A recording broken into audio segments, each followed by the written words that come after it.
at sportirelandcampus.ie.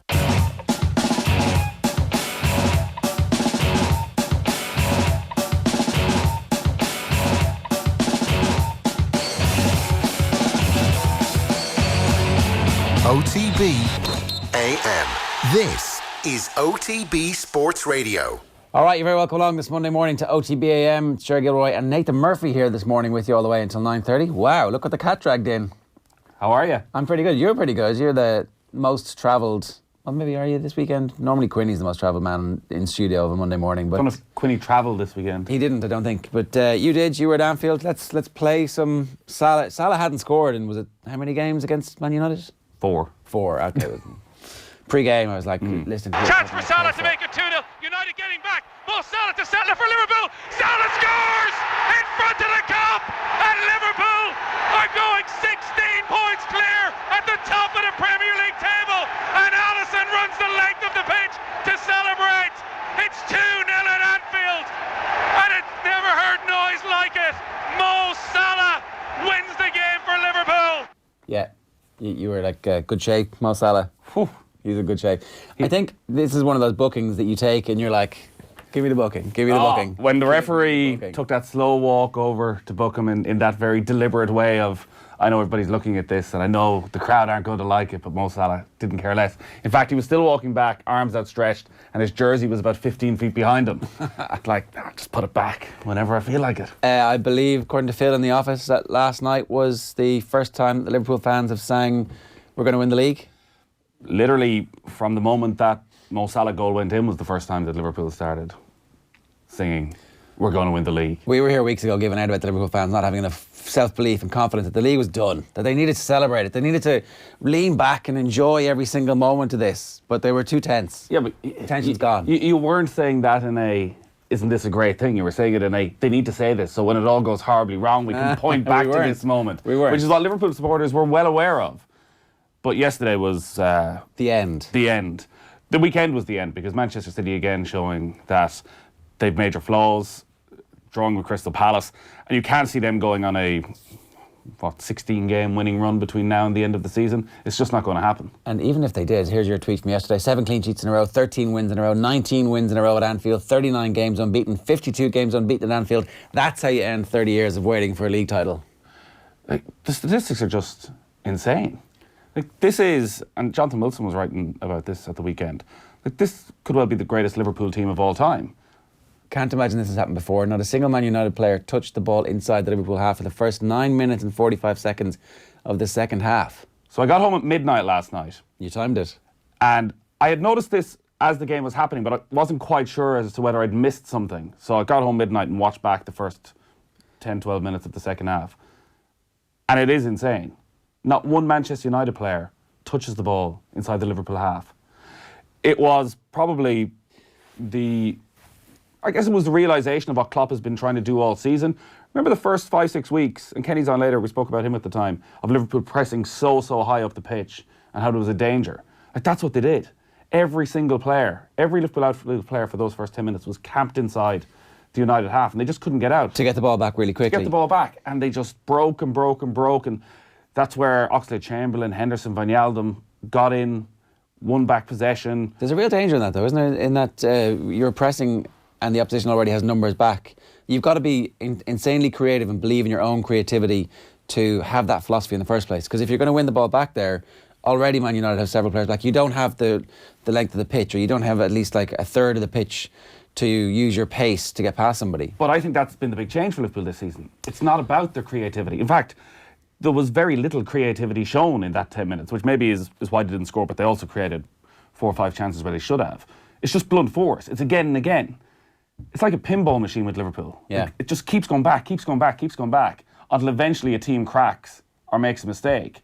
And like, I've never seen that. I think the first 10 minutes after half-time was the best Liverpool have played all season. So it's pace and power.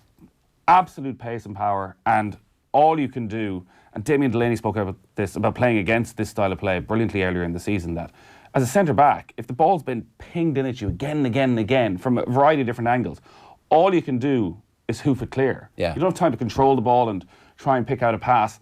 And that's all. So every time United won the ball back, when the centre half sider kicked it up to the halfway line, where Van Dijk picks it up, they go again, straight out to Robertson, straight out to Mane, back in, or they try and play it out from the back, and suddenly Pereira's wrong side, Henderson's onto him in a flash. So they're not trying to keep possession to control the game.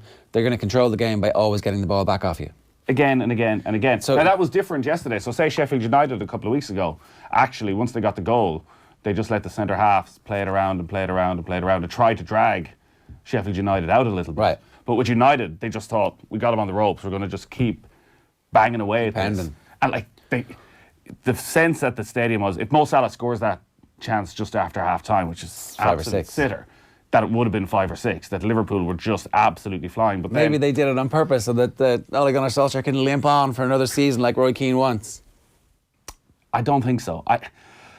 They almost just lost the run of themselves then, because it was so easy for I don't so think they long. did either, by the way. I don't think there's any No, but way so they brought on Adam Lallana, and I think Klopp wanted just to try and settle things down a little bit, but he couldn't get to the pace of the game at all. And suddenly Fred starts getting a bit of dominance, and probably had his best 20-25 minutes of the season. But instead of having had that early barrage at United and it not working and not getting the goal and just settling back into the rhythm, they just tried to keep up this chaotic game plan, and suddenly there was a bit of space. They got caught in the break a couple of times. Martial should have equalised. But that 10 minutes was just almost perfection from Liverpool. All right, we'll talk a bit more about that. I'll tell you exactly what's coming up now, because Kenny Cunningham's going to join us around about 8:15 this morning or so.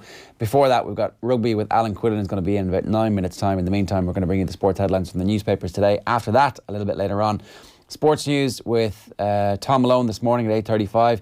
The NFL with Mike Carlson is going to join us around about 8:45. We now know who's going to be in the Super Bowl. It is the Kansas City Chiefs against the San Francisco 49ers. Kevin Kilbane survived last night, very tense, a 3-1 win for Kevin Kilbane in extra time to survive, and dancing on ice.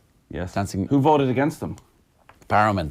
Oh, Barrowman's got it in for him. Barrowman's got it in for him. Deal or no deal coming your way at 9:15 this morning, and we'll be talking about the Leo Messi-esque performance of Patrick Mahomes in the championship games last night. Time for the papers, though. OTB AM. Barney Roney, the headline in his piece in the front of the Irish Times this morning is Liverpool have a shot at genuine legacy season. They could go unbeaten, but more than that, they could break all the records as well. The 61 points they had was a record for the top 4 leagues in Europe, right? Ever. Yeah. When you consider that, like, those leagues have the Real Madrid teams of, obviously they didn't have 3 points for a win. Well, actually, when you do was- look at the best starts to a season ever in the top 5 leagues, almost all of them have come in the last 10 years. Right. Because the top teams are just getting better and better and stronger. Yeah, Miguel Delaney's have been talking about this a good bit over recent weeks now. It's not really that good for football, even though it always felt like Bayern Munich always dominated their league, but not as much as Liverpool are currently dominating the Premier League. And it's the amount of wins. So, they lost to Manchester City just over a year ago. They'd gone unbeaten for the 22 games previous to that as well. So they've won 30 of their last 31 matches. So we can talk about the Arsenal Invincibles team. Teams that go on long winning streaks. Like, there's draws in there. Like, Liverpool at the moment, it feels like it would be a catastrophe for them if they conceded a goal. Like 7 games without conceding. That's because the defence was like leaky, very leaky. Not leaky, but Not leaky. They still had the best defence in the league while being leaky. Yeah. But they were conceding a goal a game. But since Joe Gomez has come in, and I'll be interested in Kenny's take on this later, because if you were to talk to Liverpool supporters in November about their defence, a lot of them would have said Matip was the best defender for the best 10 months. But actually, I think Matip's probably a bit too ambitious at times, gets out of position, whereas Gomez just defend. All right, more of this analysis coming from Kenny in a couple of minutes. Leinster get the opponents nobody wanted, so Leinster have ended up with Saracens in the quarterfinals of the Heineken Champions Cup. Leinster versus Saracens, Clermont against Racing, all French there, Toulouse against Ulster in France, and Exeter against Northampton, all English there. The semi-finals is Leinster against Clermont or Racing after they pummel Saracens in the quarter-final. Home semi-final for Leinster as well, though. Ulster will be away at Exeter or Northampton. Yeah, home semi-final. So it's exactly what you want. Chance for revenge, straight up. I think you want the Saracens team weakened, bloodied, everybody on the phone to their agents after the Six Nations going, get me out of here, who am I joining, how much am I getting? Like, the Saracen situation is a massive cluster F, and you can hear more of that from Quinny in a couple of minutes. The Star, Pool Street clear, that shot that's on all the papers of Mo Salah with his top off. Tempers flare as Corofin triumph. So Corofin, 3 in a row All-Ireland club champions, but A person vaults a wall as players enter the tunnel after normal time. Turned out there was a more cynical side to Corofin than we had imagined. That the dream, we had built them up to be this beautiful thing, and then they started fouling. They have a bit of edge to them too. God damn them. The dark arts I saw it referred to. So this footage is of Micheál Lundy, the Corofin player, gives a hefty shoulder to one of the Kilcoo lads. Now, in terms of smartest moves to make as you're running down the tunnel and there's 9 Kilcoo lads around you and not a single other Corofin jersey. Brave. Very brave. Luckily for him, one of the Corofin, was he a substitute? We're not sure yet. He was unidentified. But he was in the stand and he decided to hop right over the barrier. It was a good jump down. Yeah. And then obviously all hell broke loose. Tommy had the biggest tweet of his young career, did you? Tommy Rooney, biggest tweet? He did, yeah, 938 likes or something. Where's the copyright in that? Biggest tweet of 2020, he says, but also biggest tweet of his young career. Where he was talking about, I didn't realise that the GAA was getting into parkour, 10 out of 10 for the landing. Front page of the Examiner this morning again. It's the toned physique of Mo Salah. Put your shirt on it. Title in sight as Liverpool got 16 points clear and 30 ahead of Manchester United. Roy Keane was not taking that line down in the Sky Studios with his staunch defence of his buddy. Did you see this? Never have two accents gone back to their roots more as the argument went on. It was peak Scouse, peak Cork by the end of it between Carragher and Keane. And no backing down. Look, keeping an eye on Souness. I only saw like the minute and 47 seconds of it. Souness is kind of like, this is a bit interesting, isn't it? I keep an eye on this. And Evra is like, what? Well, that was the general tone of the entire afternoon, it seemed, from the coverage, which is the football men, Souness and Keane, stuck together and just looked at Patrice Evra constantly going, get me watching. So Keane had to go at the Manchester United players before the game for wearing hats in the warm-up. Right. You know, you're going to war. Why are you wearing a hat? Obviously, Souness was agreement. Patrice was probably thinking, they've got some footage of me here wearing a hat that's coming pretty soon. And gloves. The Irish Mail, all hail the Shamrock. Shefflin's men land back-to-back titles. But this is insane what Henry Shefflin is doing. Back-to-back All-Ireland club titles. You'd have to imagine now, overwhelming favourite to succeed, Brian Cody. Assuming he wants it, yeah. If he wants it. Like, maybe he waits down the line. But like, for a man who you would have questioned 4 or 5 years ago if he had that desire to go into coaching, to just step in so easily. And the other one, which is going to be a huge story for Manchester United, Rashford, KO, piles on Ole agony as Poole rejoice. Ole Gunnar Solskjaer enduring a day of misery. They're saying that Marcus Rashford could be out for up to 3 months.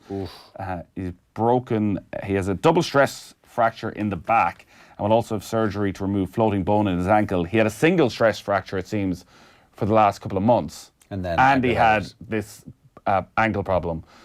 Played through it, and then had a bit of a collision in the Wolves game, double stress fracture, 3 months out, and it's hard to see where United are going to get goals from. Back page of the Sun this morning is again that same picture of Mo Salah. Oh Mo, Salah ab fab, but Red's not partying yet. Oh no, Rashford KO is the headline on that one, and then they've obviously got pictures of Corofin is the headline because they did 3 in a row, and all hail, tab of the morning, I guess.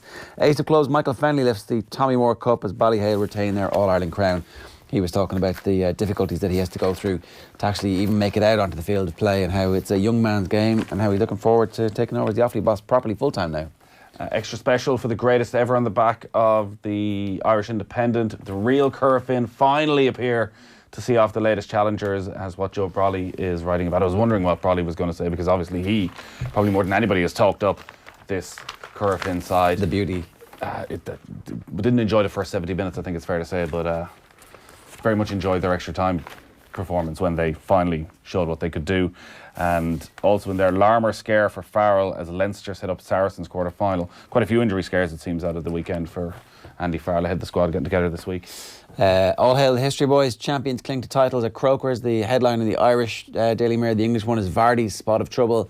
And Give Me 5, which I don't know what that one is. I can't actually see who that is. But it's Sweat 16. Nightmare for United in England as Rashford is out for months with back fracture. Klopp tells fans, you can start to dream of the title, as in start celebrating now. It's going to be one long party from now all the way until... It's a long old time for them to be partying, but like, it must be good to be a Liverpool fan, Nathan.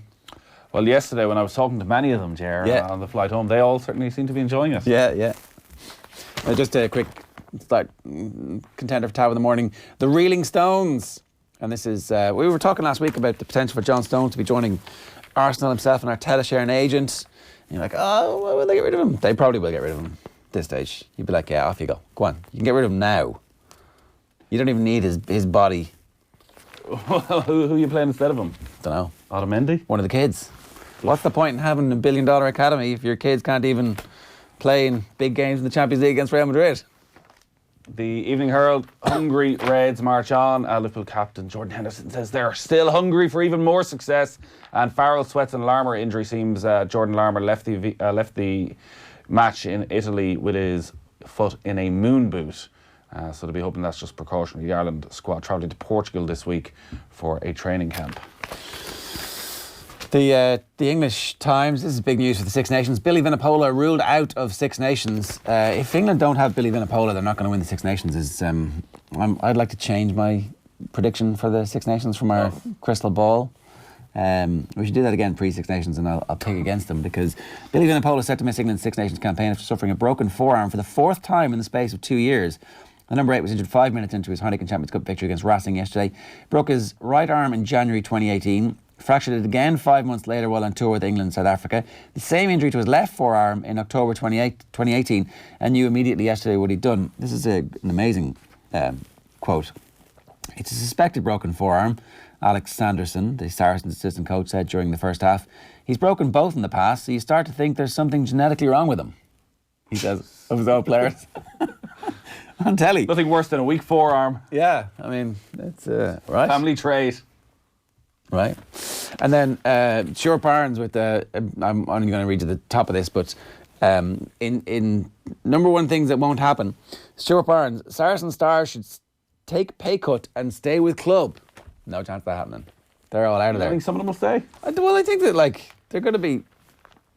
They're professional. Their job is to make as much money as they can for their families. Yeah, but maybe they make as much money by staying at Saracens. Do they though? That's what I mean. If you let half them go. Let half them go, and then you can be the Farrell. And you say, I'm on Farrell. I'm like, hang on a second. I'm not wasting a year here, lads. The other option that was thrown out yesterday was actually Owen Farrell taking a year off rugby would be the worst thing he's ever done. No, it's a good idea. Absolutely. Is that have we done everything? We've done the Telegraph. Put your shirt on it. There are all loads of shirt puns, because obviously that's exactly what Mo Salah was looking for. He knew what he was doing. His marketing team were like, listen, Mo, if you score today, take that top off. Henderson's advice for Duffy team, go for the Ryanair. Nicky Henderson described Duffy Desoy's Ascot win as hugely impressive, as he savoured the prospect of taking on the new champion chase favourite with Altior in what promises to be a Cheltenham festival epic. So things are bubbling nicely for Cheltenham. And on the verge, picture of Virgil van Dijk, Reds move closer to the title after seeing off bitter rivals United. In the Irish News, the final one for you here this morning before we get to Alan Quinlan is Corofin go in for the kill. That's obviously Corofin winning against Kilcoo yesterday. A picture of Salah and Allison after the length of the pitch. And American football, 5 takeaways from the NFL Championship round, and justifiably so. A picture of Patrick Mahomes, who is literally one of the greatest athletes on the planet at the moment, doing stratospherically brilliant, genius things last night. If you haven't seen that, go and dig it out on YouTube. Now, next up, 48 minutes past 7 here this morning. Alan Quinlan's in studio next. First, here's a very disappointed Johan van Graan speaking with Neil Tracy after Munster's European exit. Can you talk me through what you were doing yesterday? Were you watching the games involving Lyon and Glasgow and, obviously hoping that they can do something for you? No, not at all. Just focusing on what we needed to do, and we knew after the Glasgow result that we couldn't go through anymore, and then we just focus on our performance. So the most important thing is our performance. How frustrating is it that you're not going to be able to be there now and come March and April into the latter stages of this competition? Yeah, we're very disappointed that we didn't make it, but we had opportunities through the competition, and that just shows that you've got to take your points and offer some big moments over the 6 rounds. And looking back at it, possibly one moment in the Racing game at home and the Saracens game away would have given us an opportunity, but that's all hindsight. And we look forward to the Pro 14 now, backing our young players, backing our squad, and hopefully doing very well in the Pro 14. And just finally then, last question, the story of the weekend obviously is that Saracens have been relegated from the Premiership. Just to like to get your thoughts on that. No comment. That's totally out of my control. Don't know. I just heard that they're out, so I've got no information. Okay, thanks, Jan. Right, Johan van Graan with no comment on the Saracens story there. I suppose no need to get involved in a fight that's not yours. We'll get on Quinlan's thoughts on Saracens in a couple of minutes. But let's start with Munster. He talked there about backing his young players in the Pro 14, and this is a big window for him right now. If you think back to the previous regime in Leinster, their inability to win games during the Pro 14 was one of the things that did for Matt O'Connor. Johan van Graan needs to see these young players step up, and they need to play well, and I think there's probably a little bit of hope that they will. Yeah, I think there's a lot been said about Munster in the last couple of weeks, I suppose, and the run of matches 2 from 8, and obviously they won yesterday comfortably. It was a dreadful match, I think, overall. They showed glimpses of, the positives they can take from the game.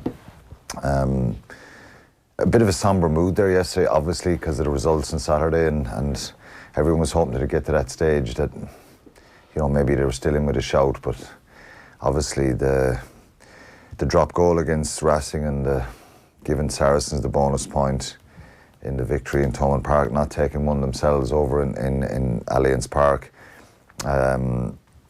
came back to haunt them. But, I did a piece on Saturday in the Indo, and I think the glass is more half full than half empty, because there is some good, promising young players there, and that's the key now, is to integrate them, and it's that quality of depth and experience.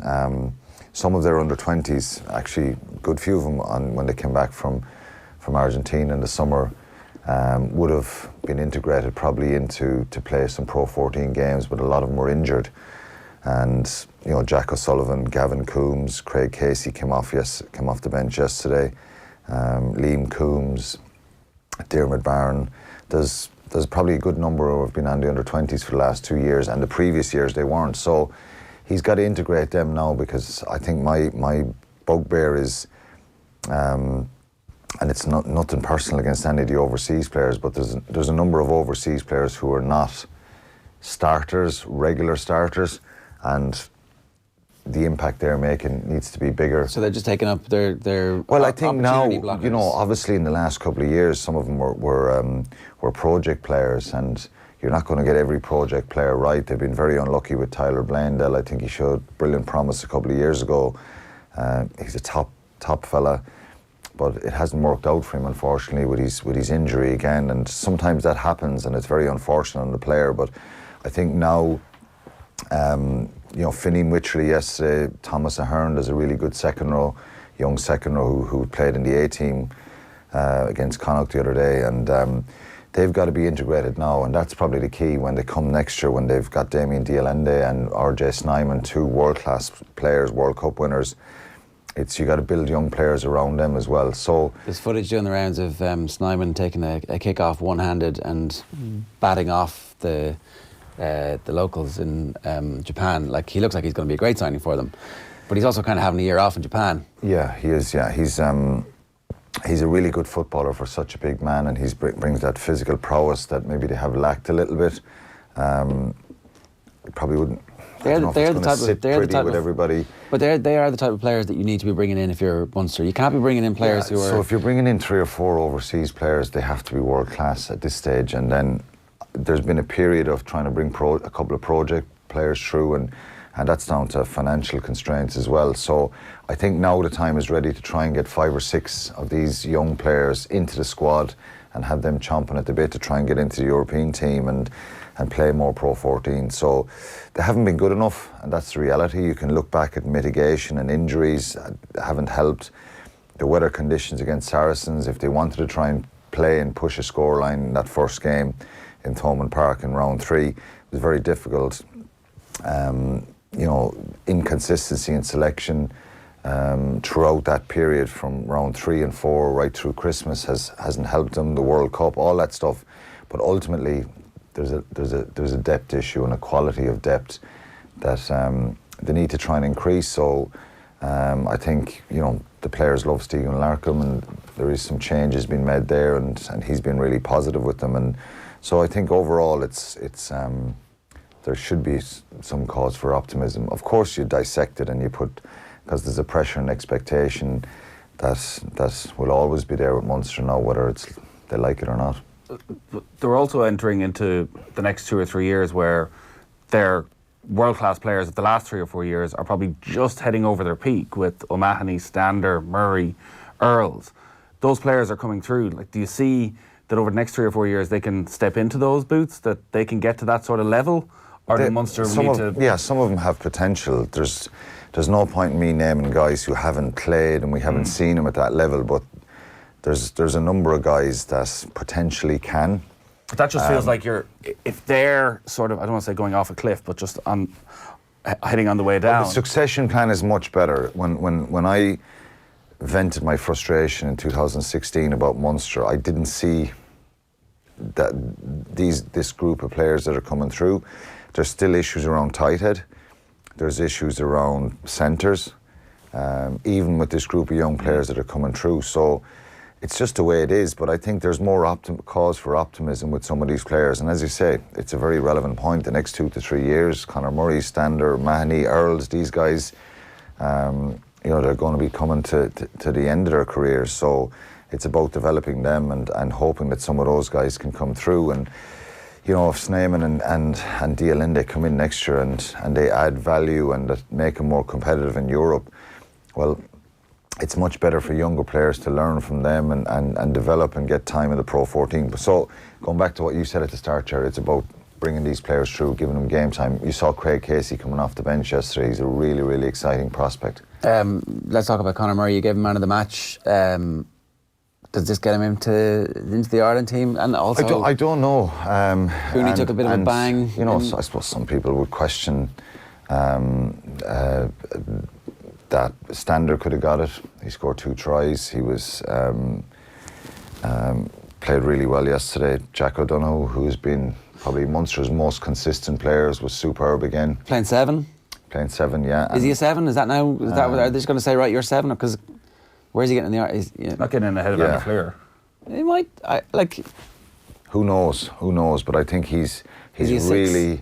He's a 6, 7 and an 8 all into one. That's no good. That's like that's where you become the... If you're his agent, you're like, here, like pick a spot. In modern rugby, is that not exactly what you want to be? Because spots will always appear. Yeah, and you get picked in the squad all the time. It sometimes can affect you if you want to try and get into the starting team. But I think his consistency has been brilliant, and he's been rewarded by being brought into the Irish squad. But I thought Conor Murray was superb. I thought his passing was really crisp. He made a lot of line breaks. Huge number of tackles again, and that's why I gave it to him. There was no thought process around getting him in the team. You weren't doing your bit. Team. No, because I think John Cooney still is the front runner, and it's nothing to do with that. I based it on what I saw there yesterday. It was also Ospreys. Yeah, it was Ospreys, but I don't. Look, Conor Murray hasn't been as poor as people are suggesting. He hasn't. He's been behind a beaten pack at times and a disjointed pack and a team with lots of changes. He hasn't been his brilliant best, but that a halfback can't be brilliant unless the pack in front of him are playing well. And there's been so much change around that Munster pack throughout that period I'm talking about. So, based on what I saw yesterday, I thought he was superb. All right, let's talk about Saracens. Hands up, I did not expect the relegation. I thought that they were going to find some way to fudge it because Saracens are such a big brand. It's so important to English rugby and they've been so successful. But fair play, they've actually properly meted out a punishment for now that is what it should be. They should be relegated. They should probably have all their titles taken away from them as well. But we can come back to that some other time. Are there any of those players playing at Saracens that any of the Irish team should be interested in, or do you just expect them all to be picked up by English and French clubs? I'm not sure. I think it's the only way you can pick them up really now is Irish qualified guys. Matt Gallagher, son of John Gallagher, is being linked with Munster anyway. He's Irish qualified. But any of their top internationals, you're going to be paying top dollar for them. So I don't know if that will happen. So where do they go? France is presumably the only option because Stephen Jones had an article yesterday which you would disagree with 90% of it, where he almost gave that line of, well, look, nobody's ever scored a goal because they took drugs. This sort of thing, that just because they had all this extra money, they still would have got there because of the culture that's within the club. But he was making the point that so at the start of the season they need to reduce the salary cap. They look around to the other teams in the Premiership and say, do you want to take any of these players? But because they're so close to the salary cap, and as you say, their wages are so high, they can't take them. If the Irish clubs can't afford them, like, is France the only option? Probably, yeah. And I think it's a crazy story, isn't it? And you know, Leinster play them in the quarter-final now. They don't get a good reward for being top seeds. It's going to be incredibly difficult, even more so now because they can play a lot of the youngsters in the rest of the Premiership. It doesn't matter, and they can manage the time for the internationals, and they can target Europe. But it's a really messed up situation, and I think I saw an apology somewhere for the first time over the weekend in one of the papers. I think Leinster are going to kill them, to be honest. At this stage, it's a chance for revenge. It's also a stage of the season where those Saracens, some of them will be looking for new contracts. Well, they'll all be looking for new contracts. Are you going to go and try and die for that Saracens team when you are like a month away from signing for a new team? Will several of those players not be making business decisions when a tackle is there to be made? It depends what shape they're in after the internationals, but they'd nothing more than to turn Leinster over in a quarter-final and win Europe and kind of give the two fingers to everyone else in the Premiership and any of the critics. So they're a very dangerous prospect, and if they have, they can play everyone now in Europe, you know, their whole squad that they have. So it's Leinster have got to take it to a place where it comes down to desire and passion and who sees themselves at the club, because even going down to the Championship, they still have got to adhere to same salary cap. So ultimately, they've got to offload players at the end of the season, and it just depends what shape they're in. Yeah, Johan van Graan, though, when he said, you know, he doesn't want to talk about it, fair enough as a coach, but like, this has affected Munster. Like, Saracens cheated their way to winning the English title. Enables them in Europe then to be able to rotate their squad in a way other teams aren't because of the depth they've been able to put in place, which affects every single team. So they're not going to be thrown out of the Champions Cup because there is no salary cap. Yeah. But the reason they're in such a strong position in the Champions Cup is because they're cheating. The reason they're in Europe is because, well, look, who knows? If they stayed in the salary cap bracket, they probably still would be in Europe. You've top six in England, who knows?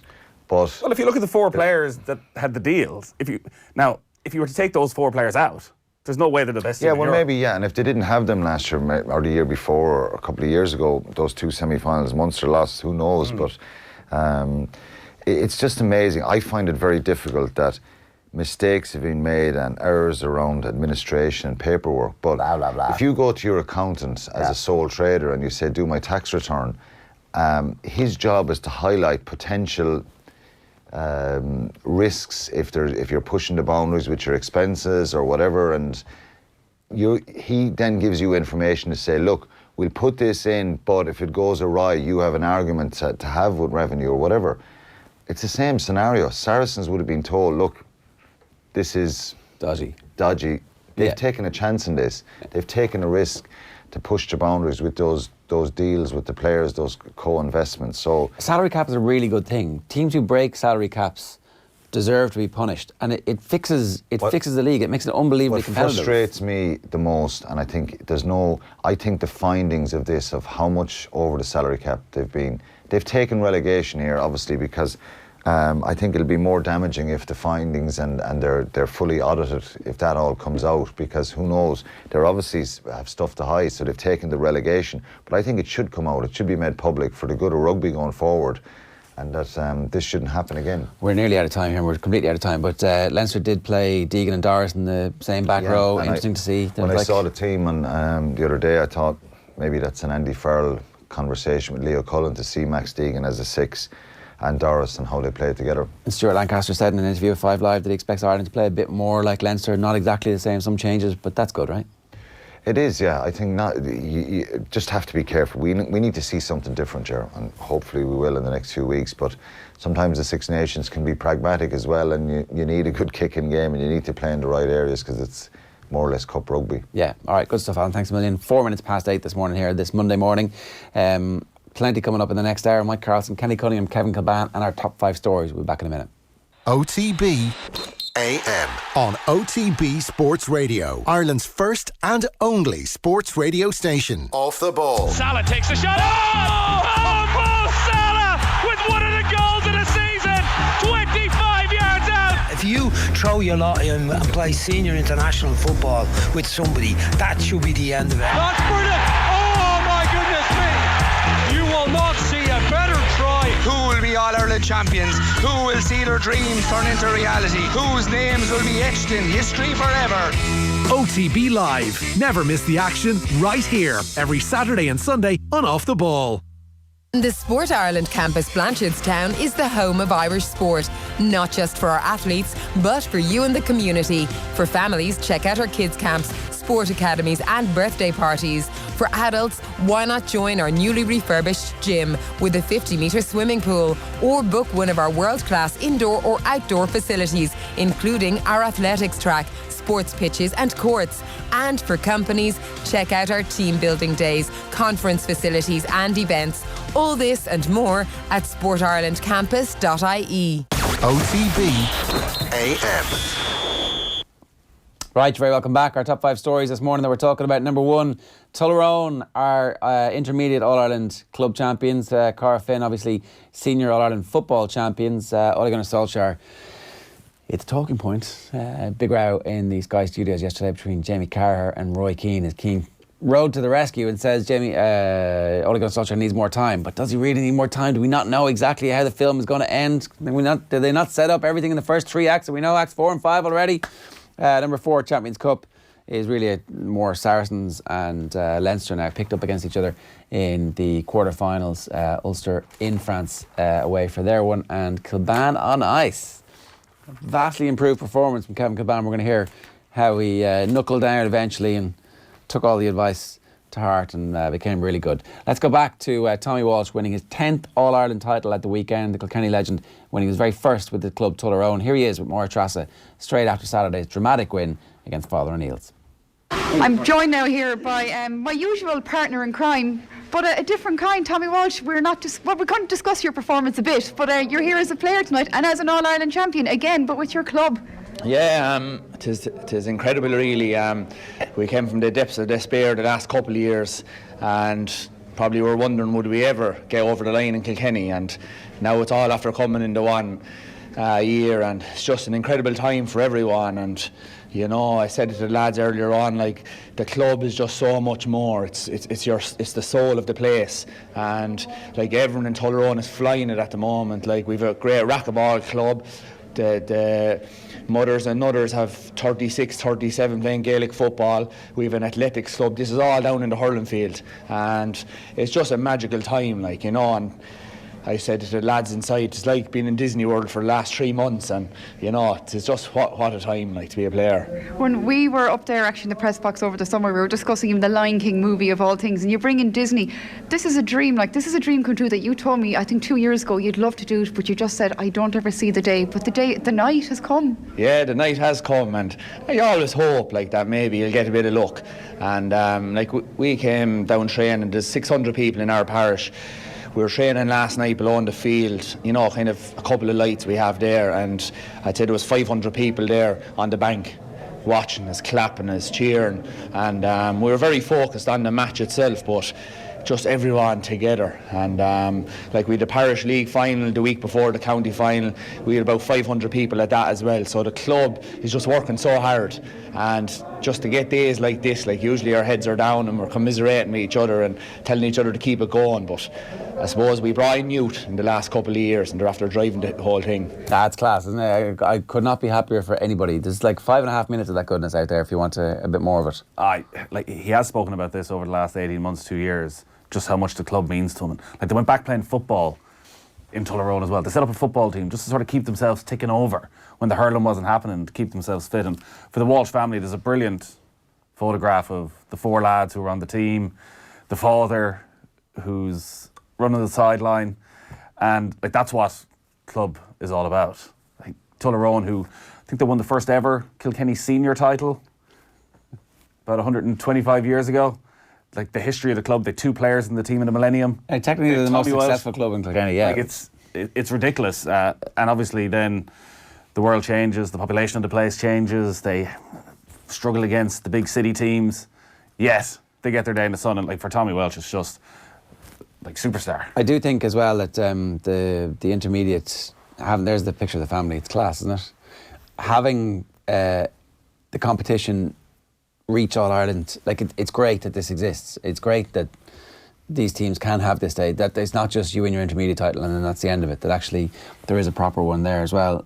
Shane is the youngest of the Walsh brothers and he made a 20-minute speech basically. There's a family of them, all right. Where he was like, look, I've got some stuff to say. I know for a fact I won't have to put a hand in the pocket for a pint in the next year because the people at Turloughmore will buy them. Like, making sure he's okay. And then also took an opportunity to have a polite dig / recommendation to everybody really to allow more names be on the programme. He says there's 38, 39 lads training. Tommy had 36, 37.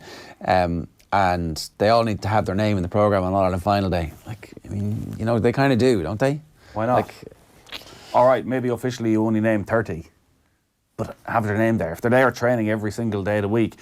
So just one page where you get to name everybody in the club for All Ireland Club final day. Just a list of the... I mean, then somebody ends up getting left off and it's a disaster.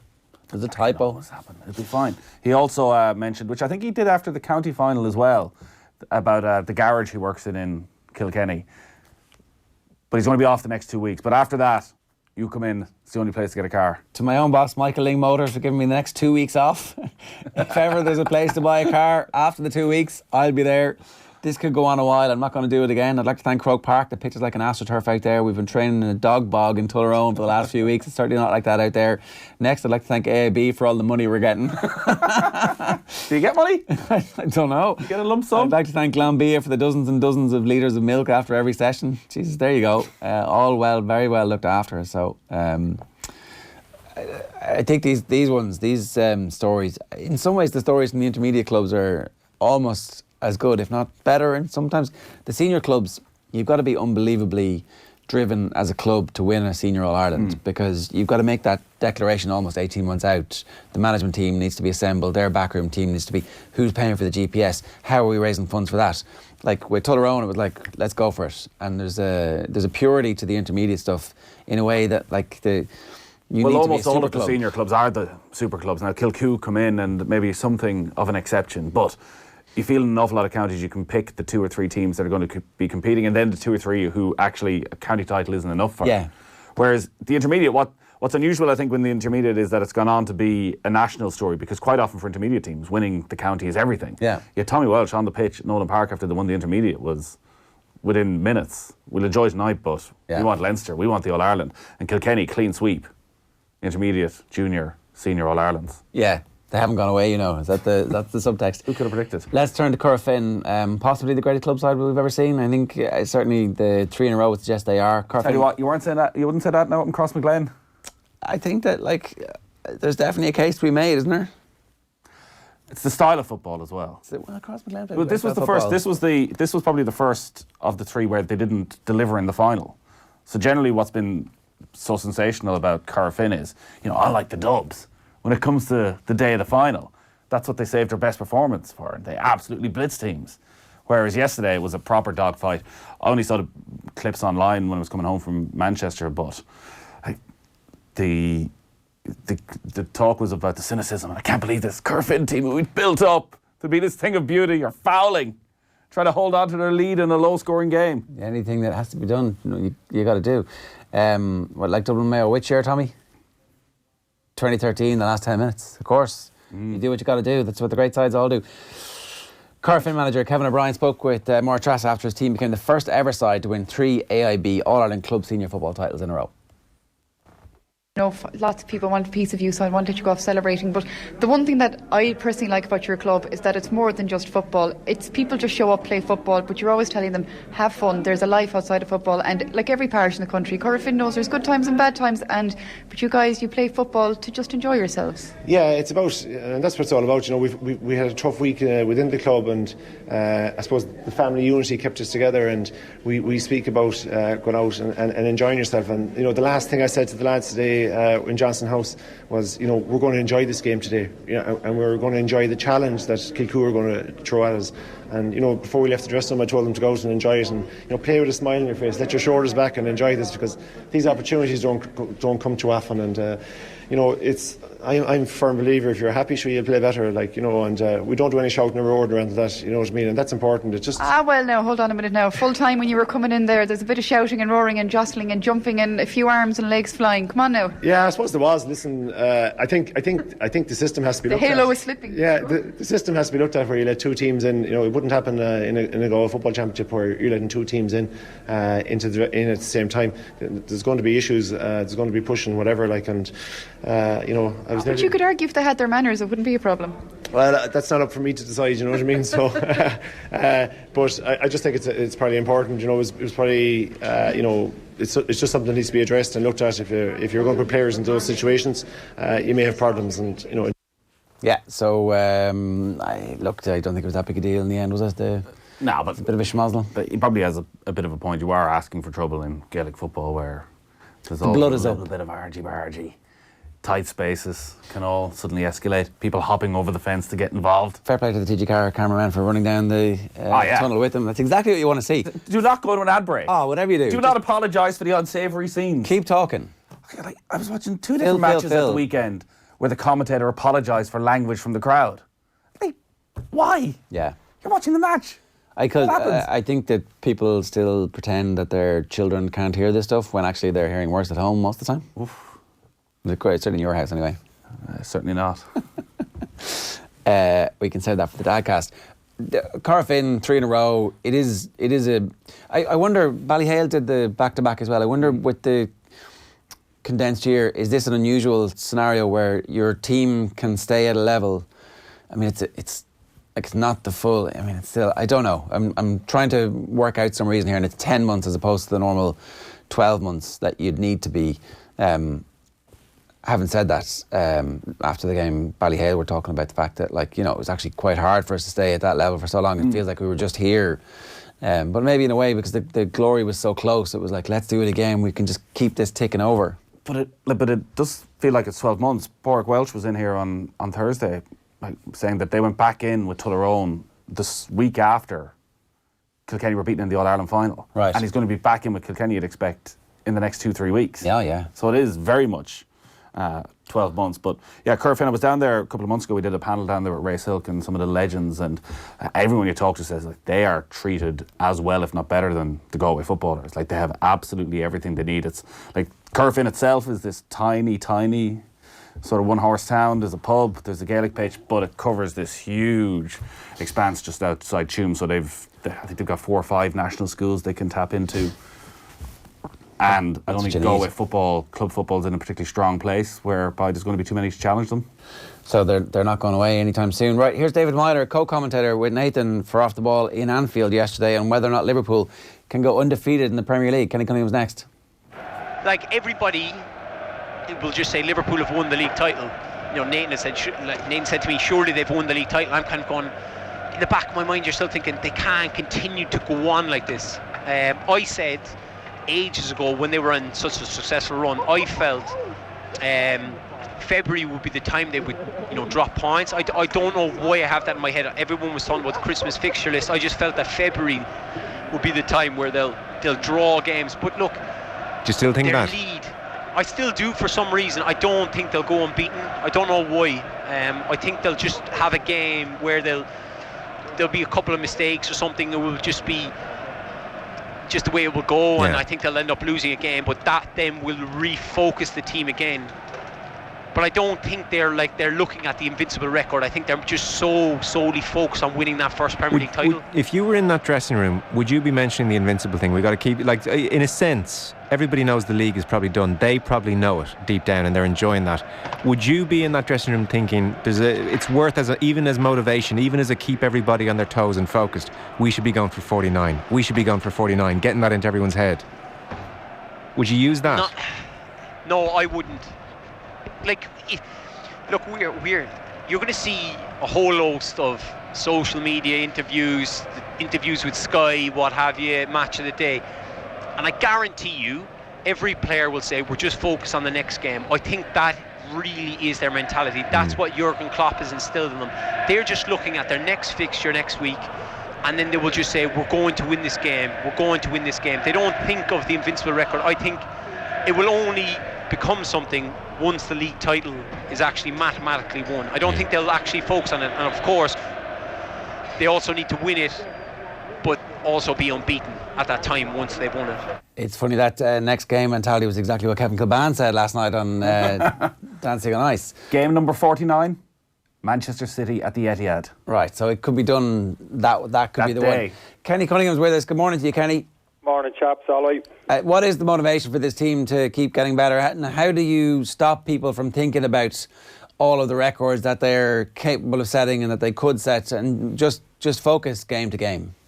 Yeah, I don't think Klopp will have to work too hard, Jerry, to be honest with you, such as the kind of type of personalities he has in the dressing room, and he's responsible for pulling that dressing room together. Just think mentally they're so strong. They're a mature group of players now. I actually don't think Klopp has to work that hard.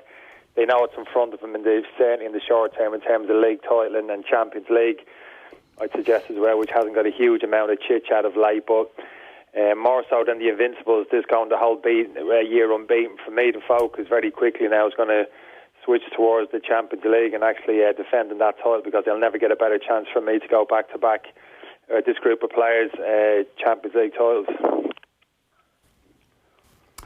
The progression over the last few weeks, Kenny, where they've just kicked on, it seems, to another level in how they're dominating games. Like defensively, they haven't conceded a goal in their last 7 matches. Since Gomez and Van Dijk have come together, I think it's 1 goal conceded whenever they've started a game together. Like Matip was seen as almost getting to Van Dijk's level earlier in the year.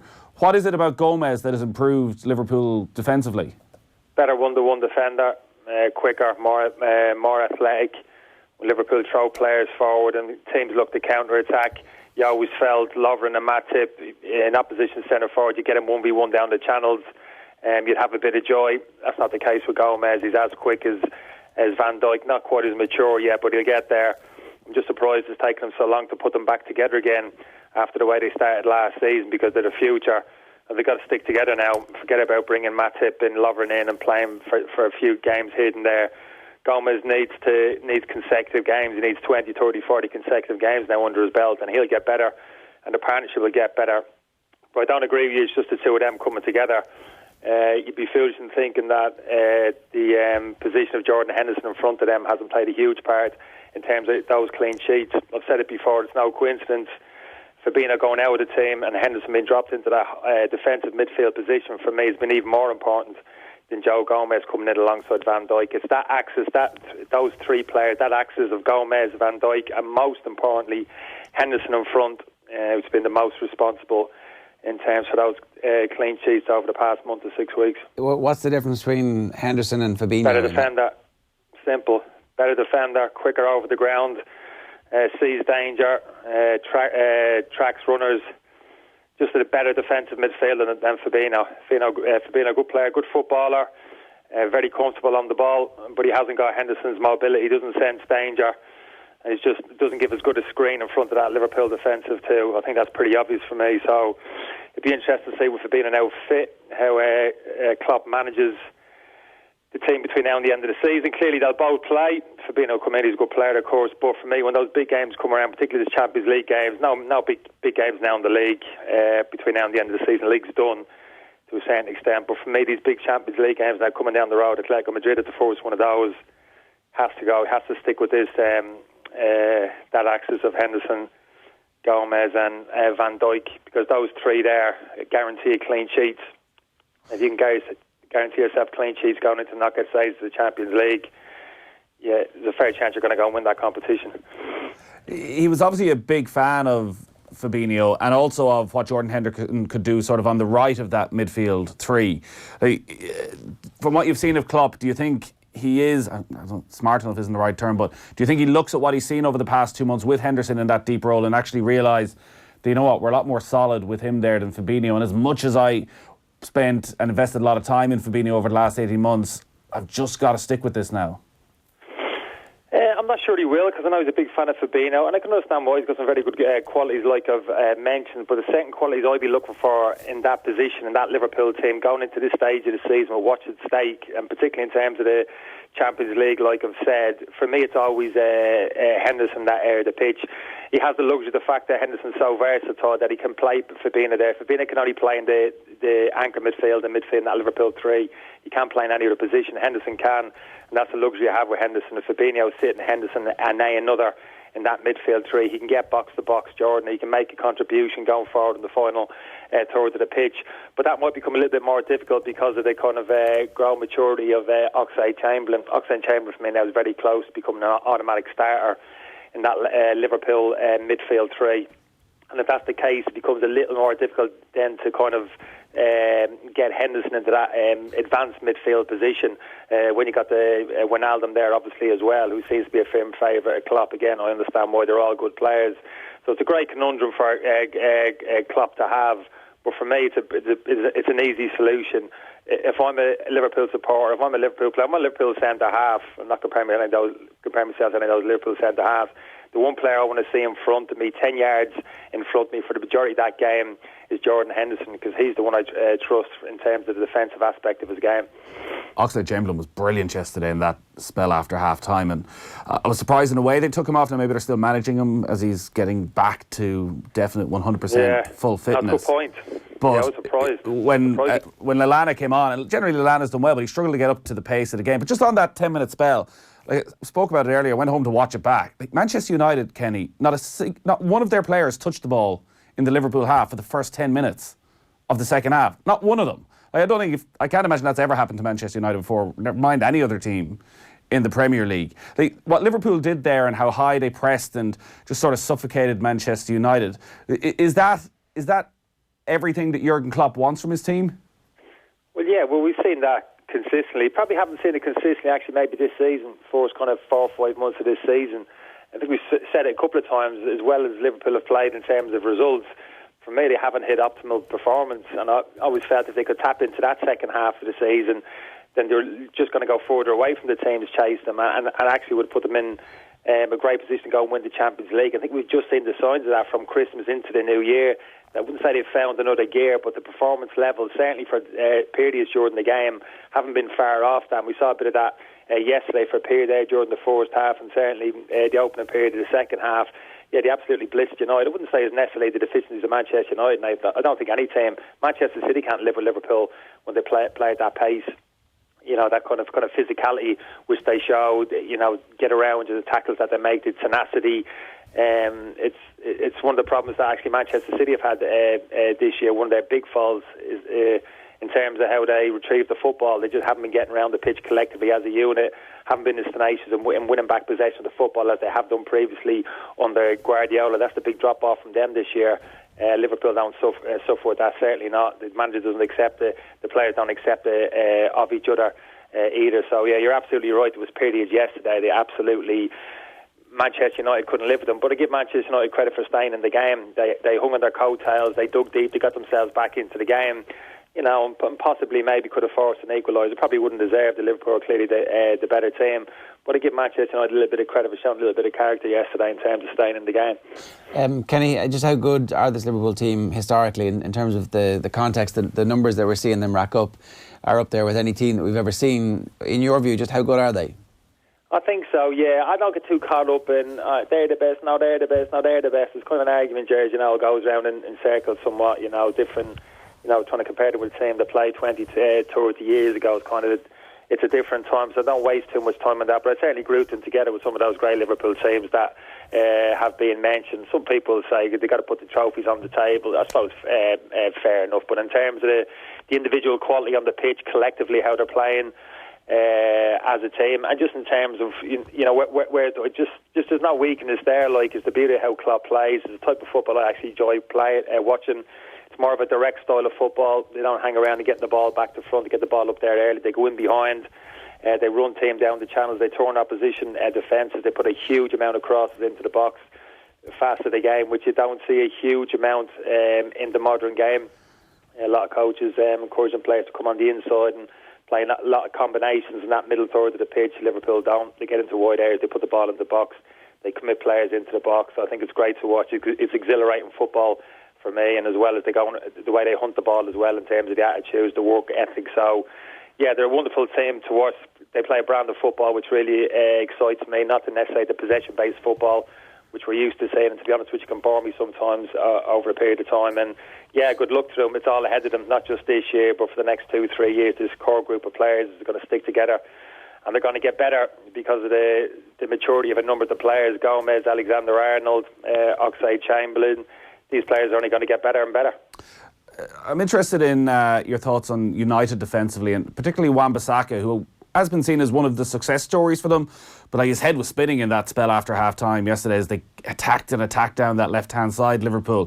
Where is he in your thoughts in terms of a right-back and his how defensively minded he is? Like, is he a Trent Alexander-Arnold where we should judge him more on his attacking output, or do you think he's a better defender? He's a better defender for me, better one-to-one defender. It's actually what's impressed me about him this season in terms of his one-to-one defender. His recovery is absolutely phenomenal. He's actually somebody who looks like he actually enjoys his defending and kind of enjoys the kind of battle 1v1 against someone. I read a couple of comments from him to that effect, and you can see that. And you're right, he had a difficult time immediately after half-time, but I cut him a little bit of slack there. He found it difficult. Robertson was getting himself forward. Mane was holding him a wider position. They were getting a few little overloads. Liverpool, he was getting a little bit isolated. You can have those moments in games, little periods where your head is spinning a little, and that was the case. But generally speaking, I've been hugely impressed with how he's defended for the majority of the season. The only player really I'd say who's got the best of Raheem Sterling in a 1v1 situation during the course of a game, and not too many, if any, have done that over the past kind of 12 to 18 months. I think the forward area of his game, Nathan, you mentioned, is the area he has to improve in terms of quality of the ball, his final ball into the box, maybe some of his combination play. I think that can improve, but I'm actually a huge fan of the outflow. I think he's done fantastically well coming from where he has to Manchester United. Big expectations, a young lad. He's come a long way in a very short period of time, so I have no reservations about him whatsoever. Right, there's a debate about the future of Ole Gunnar Solskjaer and the fact that there's a growing belief that we've seen everything we're going to see from Solskjaer in terms of what his style of play, his philosophy, the progress that he's actually making with the group, and where that's going to take Manchester United. Then there's the other side of things which says give him a bit more time, let him have another transfer window, let him get some players in midfield in. The defence is okay, the strikers are going to be okay if Rashford comes back fit and is as good as he was and gets better. What's your view on where Ole Gunnar Solskjaer is and how much time he deserves? Yeah, I wouldn't be overly critical of him. I don't quite understand it in terms. I know you mentioned there, Jared, saying we've seen his philosophy, his style of play. I'm not exactly sure what that means, to be honest with you. I actually think he's, in terms of the players which he's had available to him during that period, I think he's actually set them up reasonably well in terms of the tactical setup. He realises their limitations. You've alluded to it there. Lack of creativity, ball players in central midfield. So when you have a lack of those players in central midfield, you really can only play a certain way. You can only play more of a direct style of football or a counter-attacking game of football, because you just haven't got the players to kind of dominate the game and play a possession-based game. So I've no problem with that. If people are pointing to the fact, oh man, they're going back to front and they're playing on the back foot, United aren't a counter-attacking team. Well, I've no problem in terms of how he's actually been setting the team up. Even some of the criticism, like not going out and buying the centre forward, is ridiculous. I heard it on the telly yesterday, a couple of people in the studio, whoever in particular. It's a joke. Lukaku was left the club, and now Alexis Sanchez. And the argument of Alexis Sanchez is absolutely ridiculous. Like, he never played there. He shouldn't even been brought there to begin with. Like, he wasn't needed. But I think Solskjaer made a very good comment about the Manchester United centre forwards. I think he deserves credit for when Lukaku went and he didn't replace him. And he said, I have three centre forwards: Marcus Rashford and Martial and Greenwood. And he said, I need to leave a pathway for Greenwood to come in and get minutes under his belt, because I think he's going to be a top class player. And that's exactly what's happened. He had gone and spent stupid money on a centre forward and brought another Alexis Sanchez into the football club. Greenwood would not have got those minutes this season. It would have stunted his development. So I think that argument's a weak one against Solskjaer in terms he hasn't gone and bought a centre forward. I think they have got three centre forwards. I think Martial's the most natural one there. You might argue, is he good enough? Is Rashford good enough to play? He's a left winger. But in the modern game, lads, you can't. It's very difficult to pigeonhole players in any position of the pitch. You can play. A lot of players now can play anywhere across the front three. You look at Liverpool front three; they can chop and change. They can play anywhere across the front line. Sterling at Manchester City can play left wing, centre forward. Rashford's another one of them. Martial's another one of them. It's not a case of Manchester United don't have 3, 4 centre forwards. You need 4 centre forwards. You don't need 4 centre forwards in the modern game when you're playing a front three. What you need is forward players with versatility who can operate positions on the flanks and also as a number 9. That's the key. That's what you need when you're bringing players into the football club. Not a clunky centre forward who can only play as a 9, and that's it. Can't operate in any other area of the pitch. So I have a little bit of sympathy for Solskjaer. That said, is it the answer long term? I'm not so sure. For me, the biggest issue is who's available. And Pochettino. What managers are available, and I think the likes of Pochettino and a number of others give Ed Woodward the nod that they're willing to take that job. I think Solskjaer's got to come under increasing pressure. I think the Manchester United support base hold the absolute key. I think if Woodward gets a sense that they've turned against Solskjaer between now and the end of the season, no bums on seats at Old Trafford, I think that will embolden Woodward to make the decision in the summer to move him on. I think that's a far more difficult decision for Woodward to make. I don't think he's got the kahunas, for want of a better word, to do it if that Manchester United support base is still behind Solskjaer at the end of the season. I don't know. Talking to United supporters yesterday, I think they're so beaten down, worn down, downtrodden at this stage from how bad it's been. They're coming out of Anfield thinking, you know what, 2-0, not bad. Yeah, could have been a lot worse. Yeah, that's not exactly a great situation. Kenny, good stuff. Thanks a million for joining us this morning. Nice one, chaps. Take care, boys. Kenny Cunningham giving us his thoughts. 8:35 this morning here on OTB. You can give us your thoughts by leaving a comment wherever you're watching the stream. If you don't know by now, you probably do. We stream every morning on youtube.com/offtheball. You can get us on twitter.com/offtheball, but we're live also on the Off The Ball website, and that's the best place to get us and to consume all the great content that we put up all day, every day. Offtheball.com is the place for that. A quick word about some of the Irish players who were playing over the weekend. Yeah, it was a bit of a mixed bag because Adam Ida wasn't in the Norwich squad, Mark Travers wasn't in the Bournemouth squad, so a couple of young players who we were very excited about last week didn't get in this week, but maybe more short term, what we want for that Slovakia game. Like James McCarthy's played 5 games now in a row for Crystal Palace. Was excellent. Started.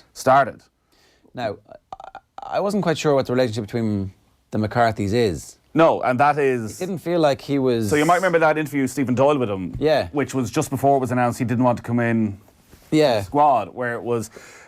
Again, he hadn't played any football. I think he played 2 games in 3 years before that. What's his contract situation? I'd imagine he went there probably a 2-year deal at most. You're not going to be offering him much more than that with the injury profile he's had. Yeah, so if you're out of contract at the end of this season, you want to put some, and you want to not give prospective buyers the notion that I'll be swanning off playing. I think James McCarthy, the way he's playing, fully fit, gets in that Ireland team. Oh, There's no question. Like James McCarthy is the player we sort of hung our hopes around. Will he play though? 3-4 years ago. Will he want to play? I'm not sure. But also, we don't know what he's hearing in the background with the injuries he's had. Yeah. He could well be looking forward to March and going, right, if I can get through, then I get 10 days break, I can rest up, and I come back for the final part of the season. And Roy Hodgson, I can't imagine, will be telling him different. You go and play for Ireland. I know what it means to play for your country. But you would love that he's sitting there going, you know what, this is an absolutely massive game. We need to get in here. A chance for me to show the rest of the European scouts what I'm doing. Well, I'm the only football on that night. We're talking about Jason Malumbi, Josh Cullen, going in and replacing Glenn Whelan. James McCarthy replacing... Contract expires 2022. Come on! James McCarthy replacing Glenn Whelan changes things completely. Yeah, now, we've rarely, if ever, we're sitting here the week after, like, why doesn't James McCarthy do what he does at club level? Why doesn't he run the show? Why doesn't he control the game? And that's always been the problem. But he has... I'd imagine McCarthy has to be calling him. Kieran Clark has always done well for Newcastle this season since he got back in. They beat Chelsea. They had a lot of defending to do. Newcastle's the up because they're so strong defensively. They have so many good options at the back. John Egan and Shane Duffy are going to be the first choice partnership, unless Mick McCarthy decides, you know what, let's play to our strengths here and go with 3 at the back. Yeah, it'd be great. Now, most people I think would have looked at 3 at the back as Coleman playing in that back 3. Maybe you go with Egan, Duffy and Clark. Yeah. And Coleman doesn't... I just don't see why Seamus Coleman doesn't get in the team. We're getting penalties at least. We're getting a 0-0 draw and penalties if those 3 are playing. Well, we take that right now, I think. We would, wouldn't we? I don't see why Coleman doesn't play. But Clark's a great option. Well, he's probably going to play it right back ahead of... Matt Doherty. He is. In a 4-2-3-1 formation. Yeah, and Matt Doherty... serves us so well. Matt Doherty cannot play... certainly could not play left back. No way. We had a look at that for about 15 minutes and that did not work. There's a couple of other played on the right wing for that half an hour up in... Gibraltar too, and I made my mind up on that one. He's gone. I watched Queen's Park Rangers Leeds on Saturday morning. Conor Masterson made his first league start for Queen's Park Rangers. Very good. Queen's Park Rangers won by 1-0. So a lot of those 21s are getting game time. All right, good stuff.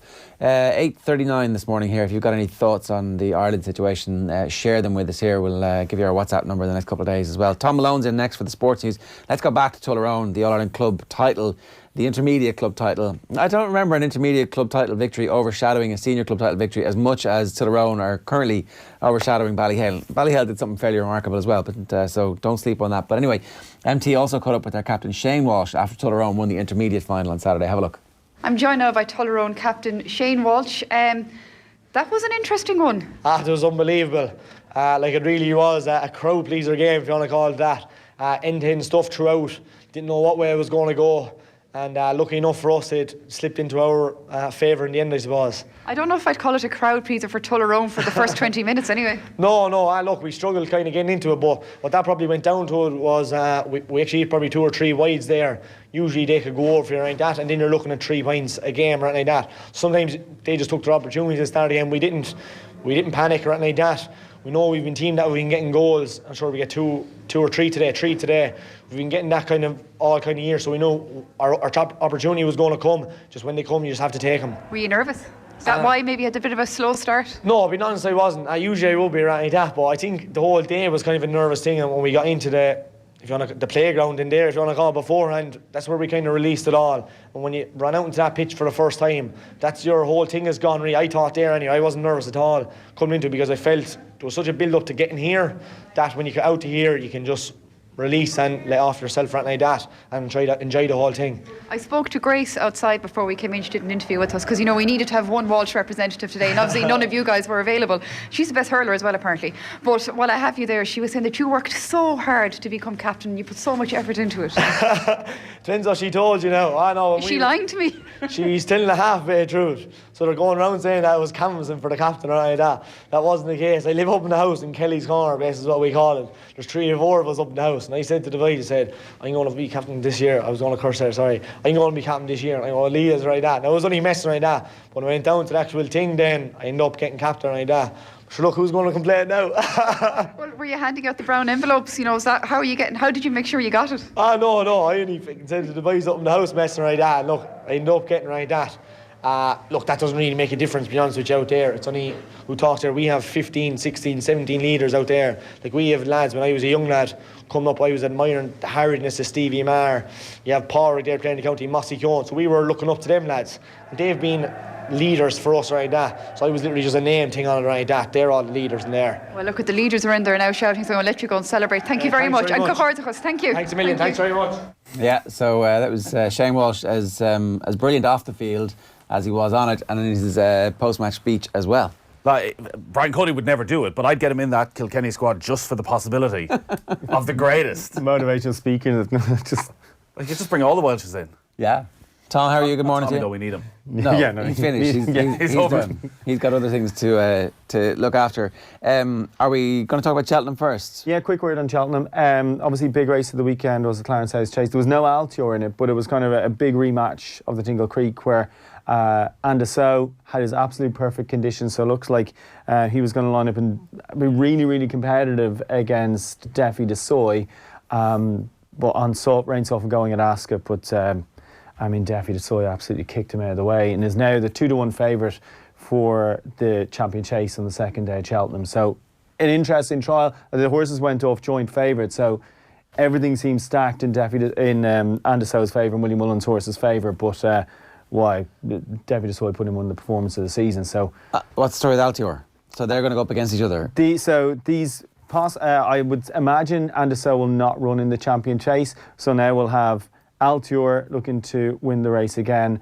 Defi de Soy, who is the upcoming horse, looks like he's going to stick at 2 miles, but also who, when you're tuned in here at Cheltenham and John Duggan is on, he's going to tip up this horse, Chacun Pour Soi, who was beaten at Leopardstown over Christmas, but in expect him to turn up for the run. So Chacun Poursois against Altior against Steffi de Soy in the Queen Mother Champion Chase. It is going to be the best champion chase for quite some time. The Champion Chase is a 2 mile race. The 2 mile, the Queen Mother Champion Chase. Okay. Personally, my favourite race of they peg along. They absolutely go flat to the mat over the big fences. It is one of the best tests of a thoroughbred, and and for once, like, we've had sort of upsets in this race, but there hasn't looked like there've been proper depth in it to the last sort of 4 or 5 years. When I was looking to the entries last time out, you've those 3, and you've the last 4 Arkle winners as well coming in, who are all the the younger generation coming through. So yeah. And is Altior going off as odds-on favourite? No, Altior is now second in the market at 7-2. So Altior won the last 2. Altior's won the last 2, and he won the Arkle. Sounds good. It should be an absolute cracker. Actually, good story as well from Thurles at the weekend. I kind of mentioned this, and sort of 5 things to look out for ahead of the weekend. That bumper horses this stage of the year, anytime a horse wins a bumper, they're sort of expected to go on and pop in around sort of 10-1 for the champion bumper at Cheltenham. A horse of Willie Mullins called Power of Pause looked like he was just going to turn up and win. He was backed into 3-10, but a horse called Kilbane Boy beat him handily. But the horse, he's owned by Liam Burke, who's a trainer. He had a big Galway winner a few years ago, but he hasn't had much success in the meantime. Bred this horse himself, brought him to the sales last year as a store, got sore on the morning of the sales, couldn't sell him, sold him outside the ring for small money, but you have 14 days. When you buy a horse at sales, you have 14 days to give him back without fear or favour. Right. So Dr. Richard Newland bought the horse, sent him back, and so Liam Burke was just sort of stuck with this horse. First time out yesterday, goes and beats a Willie Mullins hot pot. Now he's around about 12-16 for the champion bumper. So really nice touch for him and everyone involved there. That's a great story. Right, what else is happening in the world of sport? Let's start with the football. Manchester United boss Ole Gunnar Solskjaer expects Marcus Rashford to be out for at least 6 weeks. The England striker missed their 2-0 Premier League defeat to rivals Liverpool yesterday with a double stress fracture in his back, and Solskjaer says they may have to act to find cover for him in the current transfer window. Any club and any team would notice that. So that might mean that we might look at some short-term deals to take us to the summer. It might not. Of course, in that game, Virgil van Dijk and Mo Salah scored the goals as the Merseysiders stretched their lead at the top of the table to 16 points with the game in hand. They're now clear at the top, but manager Jurgen Klopp says his side is still not getting carried away. Of course, they're allowed to dream, to think whatever they want, as long as they do their job as well in a moment when we play. All fine, we will not be part of that party yet, but it's no problem. We know our job. Tonight in the Championship, West Brom can open up a 4-point lead at the top of the table. That's if they get the better of Stoke or the Hawthorns later. Kick off there at 8 o'clock. In Gaelic games, as you've been hearing, Corofin clinched a history-making 3rd AIB All-Ireland senior football title in a row. Croke Park yesterday. The Galway side dominated extra time to see off the challenge of Kilcoo by 112 to 7 points at HQ yesterday. Of course, Henry Shefflin's Ballyhale Shamrocks defended their senior hurling club crown with a 3-point win. The Kilkenny champions got the better of Borrisoleigh there by 18 points to 15. In tennis, 15-year-old Coco Gauff again got the better of Venus Williams in an opening round of a major. She beat Williams 7-6, 6-3 in the opening round of the Australian Open last night. Former world number 1 Williams, of course, turned over by Goff at Wimbledon last summer as well. Elsewhere in the women's singles draw, 7-time champion Serena Williams progressed in straight sets, getting the better of Anastasia Potapova, while Roger Federer got the better of American Steve Johnson in straight sets there as well. In cricket, a dominant West Indies side outclassed the Irish cricketers in St Kitts yesterday. It levels up that T20 series 1 apiece. Play was interrupted by rain on several occasions throughout. In the end, Ireland were all out for 138 and the Windies had little trouble. They reached that total, losing just 1 wicket. Well, in American football, the Kansas City Chiefs will take on the San Francisco 49ers in February 2nd in Super Bowl 54. The Chiefs, led by quarterback Patrick Mahomes, beat the Tennessee Titans 35-24 in the AFC Championship game to secure a first Super Bowl appearance in half a century, while the 49ers saw off the Green Bay Packers there by 37-20 in the NFC Championship. Unbelievable. I know you're going to talk about it later, but the touchdown from Mahomes is pretty special, wasn't it? Yeah, I mean, the tackling wasn't great, but there was a lot to be said in the defence. Sensational. Andy Farrell wouldn't like that. I talked about it, Leo Messi level of genius, and can literally do everything. Can throw short passes, can run, can avoid, can drop massive 70-yard through the air passes on whoever's running away. They're amazing. The many quarterbacks wouldn't even try that. Where even when he'd gone around the sort of second tackle, you'd think just step in, take the yards. Like I always find it one of the more interesting aspects of American football that when players do something that's not meant to be in their skill set, how much credit they get for it. Because it didn't look like this most unbelievable play of all time until you think he's just skipping his way forward 30, 40 yards, where generally they don't do that. But just like the tackling was a disgrace. But he's obviously this ridiculously inspirational figure as well, though, because like last week, when they're 21-0 down, he was the one who was rallying them. He's the one who's... Yeah. All right, well, we're going to talk about that now. Tom, thanks a million for that. Yeah, cheers, guys. More from Tom across today and offtheball.com. We've got Mike Carlson with us this morning. Mike, good morning to you. How you doing? Hi, good morning. I got to be honest, I didn't stay up all day. I figured it'd have something happen. We're going to call you back, Mike. There's just a little problem with the Skype, so we'll come back to you in 1 minute. So we're going to just bring you this clip in the meantime. Here is Kieran Cunningham and Sarah Donovan talking about the lack of female coaches in intercounty roles in the GAA. Have a look. So can we jump in with a picture of Anne Downey on page 8 of the Sunday Times Gender Agenda. It's Michael Foley here. Empowering female coaches and giving them more opportunities to shine can help bring a new dimension to Gaelic games. So Michael makes the point that last year Niamh Lillis took over the Tipperary Camogie team at short notice. They got to a semi-final. He says of the 23 teams playing in the Senior Camogie and Football Championship last summer, only Kilkenny, that was Anne Downey, and the Armagh footballers, that was Lorraine McCaffrey and Fionnuala McAtamney, were being managed by women. And now he goes on to say that the current situation is that with those managers gone, all the replacements are male. Effectively, there are no female managers across the Camogie or Football Senior Championships. Is that right? No senior managers? That's correct right now. I suppose, looking back over the last 2 decades, I never saw this as something that was that stood out to me. So in 05, 06 and 07, when I was playing with Cork, Fiona O'Driscoll was our coach and manager. That would have been the formative years of my career. I was 19, 20, 21. And she was an incredibly successful manager at that point. Stella Sinnott took over with Wexford. She was an incredibly successful manager.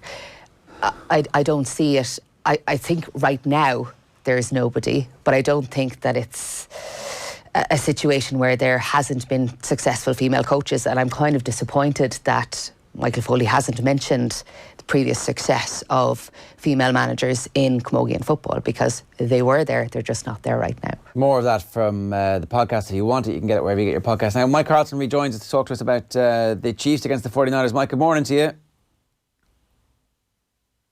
Hi, good morning again. That's better. Let's start with Patrick Mahomes, right? Because Patrick Mahomes was absolutely sensational. I'm talking about him, Leo Messi. He's like Michael Jordan. He's LeBron James in that Game 7 where eventually he gets the Cavs over the line. It's an astonishing level of performance that we're seeing from somebody so incredibly young when you put the context all together.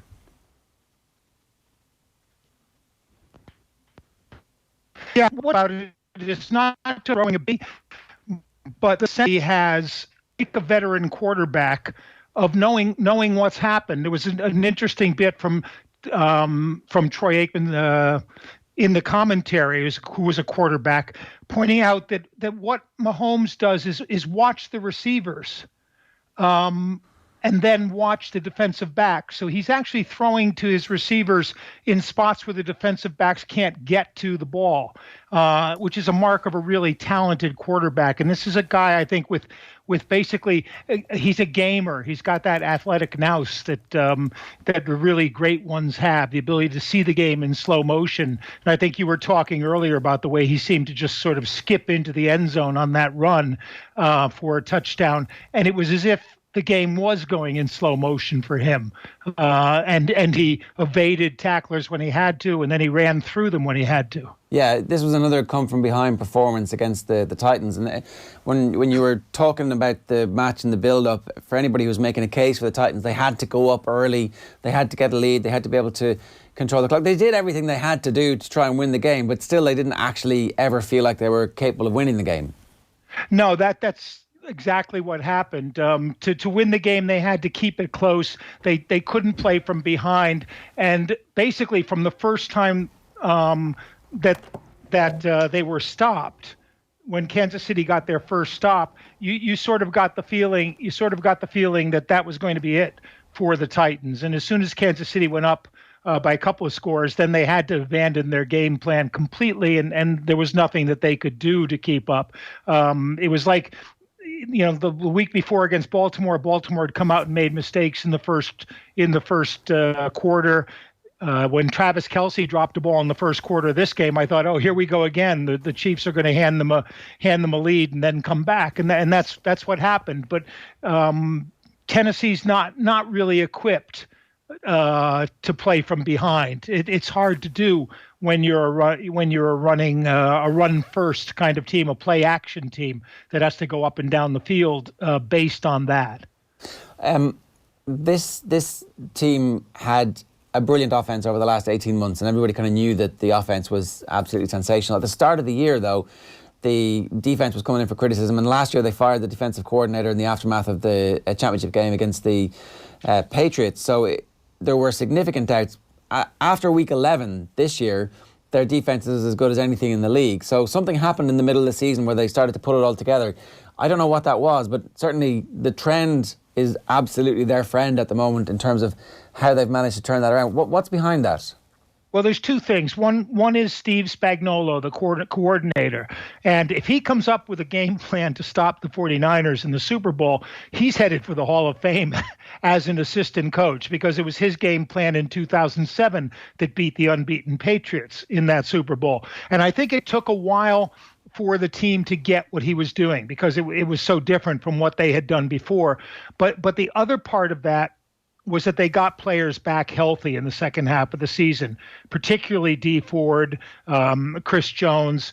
They got Tyrann Mathieu started to understand what he was supposed to do, when he was in. They lost the rookie safety Juan Thornhill, but they seem to have gotten past that. And to be honest, Sorensen has played really well the last 2 weeks. Tackling, he made a couple of open field tackles in this game, like the one he made the week before on a fake punt, that were really spectacular and stopped big gains from happening. But I think that's basically what it is. You could argue Tyrann Mathieu was the defensive MVP of the league the last 6-7 games of the season. It'll be interesting to see where that vote goes between him and, say, Stephon Gilmore. I think teams can figure they can stop Kansas City by doing what New England did, sort of, and you blanket the top of the field so that they can't throw past you. They have to get all the yardage underneath, which is kind of what you'll do with San Francisco as well if you can. But you have to be able to stop the run against Tennessee. They're going to have to be able to stop the run against San Francisco. Yeah, so the 49ers game was out of hand at halftime. The Green Bay Packers made a bit of a comeback with 3 successive touchdowns at the very start of the second half, but essentially the game was cooked by that point on the basis of the run game that the San Francisco 49ers employed. Jimmy Garoppolo threw the ball 8 or 9 times over the course of the entire game. There was 90 minutes of real time where he didn't throw the ball a single time, where they just ran and ran and ran, mostly with Raheem Mostert, who set all sorts of records for the 49ers and for the run game generally. I think he's the third most successful rusher in a playoff game in history, and ran in 4 touchdowns, which is one off the record. So just the stats all lined up for a historic level of run game performance from the 49ers. How well will that serve them in the Super Bowl? How does that match up then against the Chiefs? Well, it's a great thing to be coming off from, because the Chiefs are going to have to plan on stopping the run. Now they did a good job against Derrick Henry, but that depends a lot on getting the lead. And football's so situational, because lots of times your runners run up big numbers because you have a lead, and you're running the ball more to wear the clock out, to protect the ball, not do anything dangerously. If you had said to me, if I hadn't seen the games, and you'd said, 220 yards rushing from a tailback, and the quarterback only threw 8 passes, I would have thought, Tennessee won running away. But it was the Chiefs. Now they won't have probably, I don't know, because I haven't seen the report on the injury, but Tevin Coleman looked like that's a pretty serious elbow injury, and he might not be back. But they have Matt Breida, they have Wilson as to be the new third back, so that they're pretty well set at running back. And Mostert, it was great for me to see, because years ago I used to do Big Ten games and Notre Dame games for Eurosport, and we used to get sort of the second or third choice game, which meant that we did schools like Purdue a lot. Mostert was at Purdue, and he had obvious talent, but of course on a not so great team, so teams could key on him. And when in the draft Mostert was taken, everybody was saying, well, he's kind of a return player, gadget player. Nobody looked at him as being a sort of full-time running back, and I'm really pleased for him and for the 49ers that Kyle Shanahan realized that this guy was a real talent as a full-time running back if you could give him the right kind of situation to run in. And you know, the number of times, 3-4 times that he and Deebo Samuel were sort of one tackle away from breaking another touchdown. You know, they were lucky to be stopped for that much yardage, because they were really running with almost free through the front seven of Green Bay, and I think the Chiefs are a little bit stronger up front than Green Bay is with when Chris Jones is healthy, with Kenny Clark. Mike Pennell had a really good game, the guy they picked up after the Jets and Patriots both cast him off before and during the season. So I think that's going to be it's going to be a really tough task for Spagnuolo to game plan against. And in a sense, the best defense for Kansas City will be their offense. If Kansas City can go up by 10 points, 14 points, they kind of force San Francisco into the air. And although San Francisco's got, you know, some very talented receivers in Kittle, in Deebo, in Emmanuel Sanders, they are another horizontal kind of running passing team, not a vertical team. They're not really a big chunk team, which is kind of what the Packers are. It was kind of, the Packers is amazing because if it's not Devontae Adams, Rodgers has to wait and see who gets open, which is the problem with all of his receivers, is that they're not the kind of guys who jump open off the line. And I said at one point last night that, you know, before there was Patrick Mahomes, there was Aaron Rodgers, and Rodgers used to do what Mahomes does now, drop back, very, very calm, very, very casual, very collected, take a step to the left, step to the right, step back another step, and then find somebody. Well, Rodgers couldn't do that anymore. You know, he looked hesitant with the ball. He fumbled a couple of times. He got sacked. And apart from that one pass to Devontae Adams, where you saw vintage Aaron Rodgers, I just had the thought that this is the season that the old quarterbacks are fading away. Eli is pretty much gone. Tom Brady looks like he's having his problems. Rodgers is having his problems. Phillip Rivers is probably leaving San Diego to go somewhere else. And the new era of quarterbacks, the new generation, is really taking over now. Yeah, 100%. The one thing, just to leave this, that the trouble that San Francisco 49ers have had in games this year, the two games against Arizona, Arizona played them really well. The two games against Seattle played them really well, and they couldn't contain Lamar Jackson as well. There was a mobile quarterback who was able to move and keep that pass rush a little bit hesitant, and that's exactly what they're facing in Patrick Mahomes. And so I think the line is a single point at the moment. I would actually make Kansas City a little bit more favourites heading into this final. I think Kansas City was 1.5 before this weekend, and at halftime it was even. So if it's gone up to a point, I'm not sure now. You know, you've got 2 weeks to prepare, which is probably a good thing for both teams. And one thing about those San Francisco games, they were tight, and Robbie Gould was hurt early in the year. They had a replacement kicker in for a while. He looked like he's back. He's back in his. Excuse me.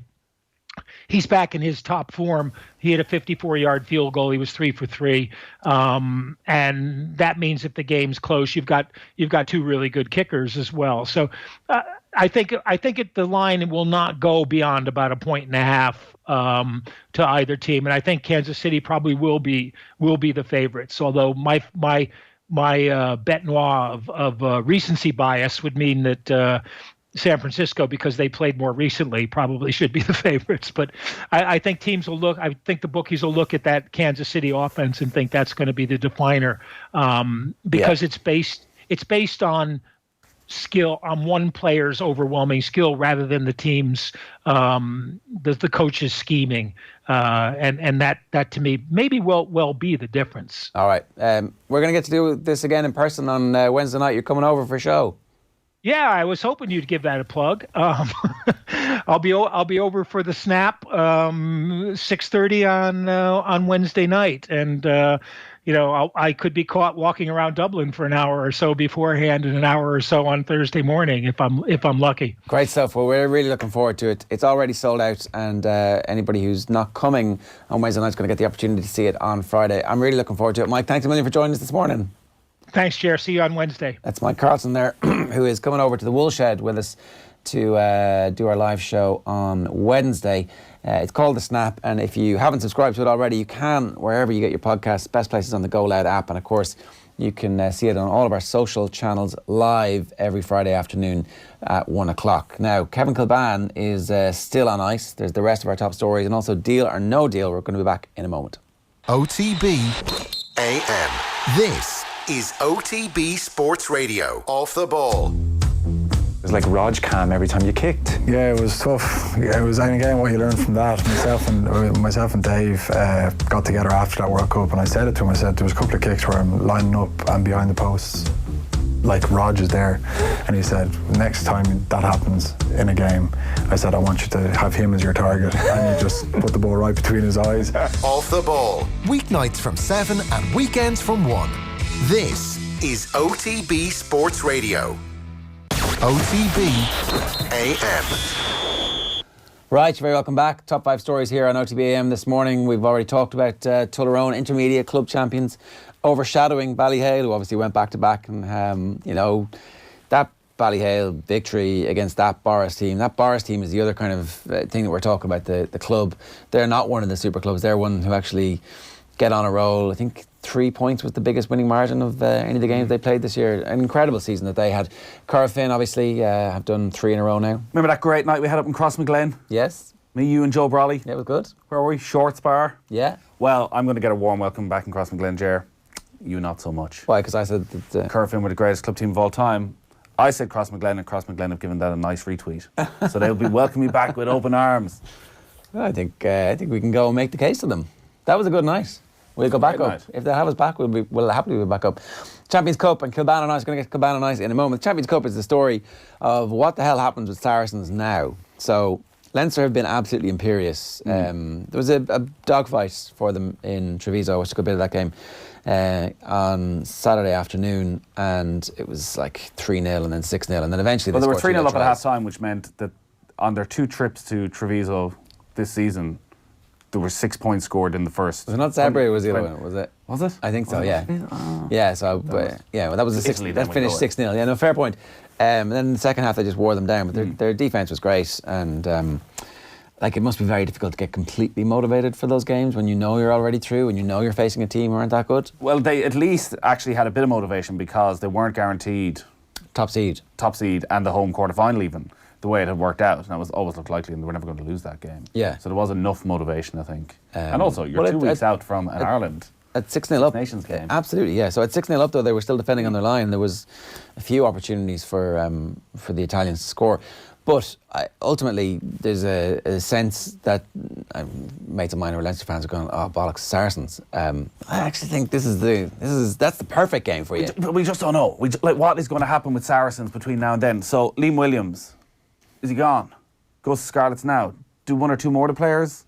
Jump ship straight away? If you can. Like if deals are being offered right now, or like teams praying around going, all right, maybe we can get them on a cheaper wage. Why would you leave for a cheaper wage? You wouldn't. You're going to set that out and take your money to the end of the year, right? But are you going to give it all? I mean, I'm talking about business decisions. I talk about in the NFL, there's like a big fat guy running to you, and it's your last game of the season. You make a business decision. You get out of the way of the big fat guy. That's what it's called, a business decision, right? So, are there going to be a lot of players not being unprofessional, but being completely professional? This is my job. Am I going to go and put everything on the line for a team who are relegated at the end of the season? And even if we win this competition, we don't get back into it next year. But I wonder what the legal ramifications are of relegation for players' contracts. So Saracens can't have ever imagined they'd be relegated. So in the Premier League, if you're relegated, you're maybe taking a 30-40% pay cut. Maybe they are have those players taking a 30-40% pay cut now? Or do they automatically get released? Or are all contracts not? Look, we don't know. We still don't know if England, you'd imagine they will pick players from the Championship who aren't released at the same time. You would have to assume they will. Should the Irish provinces be looking around going, short-term fix, 1 season, the culture of Saracens, bring it in? The coaching ticket? Is that what they set the culture? The other part is Saracens still haven't taken full responsibility for this. They had a choice: show us the figures, or be relegated. And they took relegation. Yeah. So they still are not letting anybody in to look at their accounts. Do you think that's all like a legal thing where they try and get it sorted out, then they appeal to the Court of Arbitration for Sport, and there's a stay of execution, they stay up next year, you kick this can down the road. Eventually everybody forgets about it. Eventually European Super League comes along and they're like, well, you're not relegating us. Look at us. We're really good and important.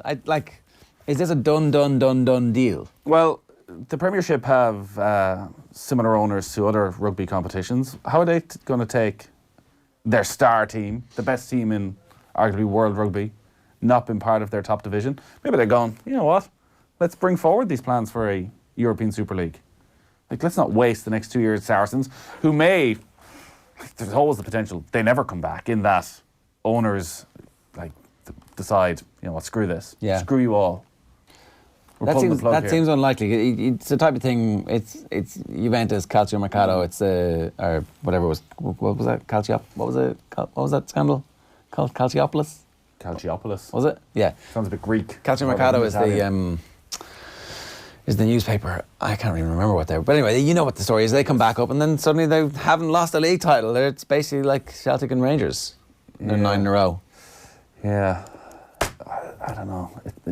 I just think by the time they come to Dublin, post Six Nations, and again, we have the usual, how many of these Leinster players pick up injuries over Six Nations, how many Saracens players? The revenge matters. It absolutely matters at this level. 10 minutes, 11 minutes past 9. It's time for this.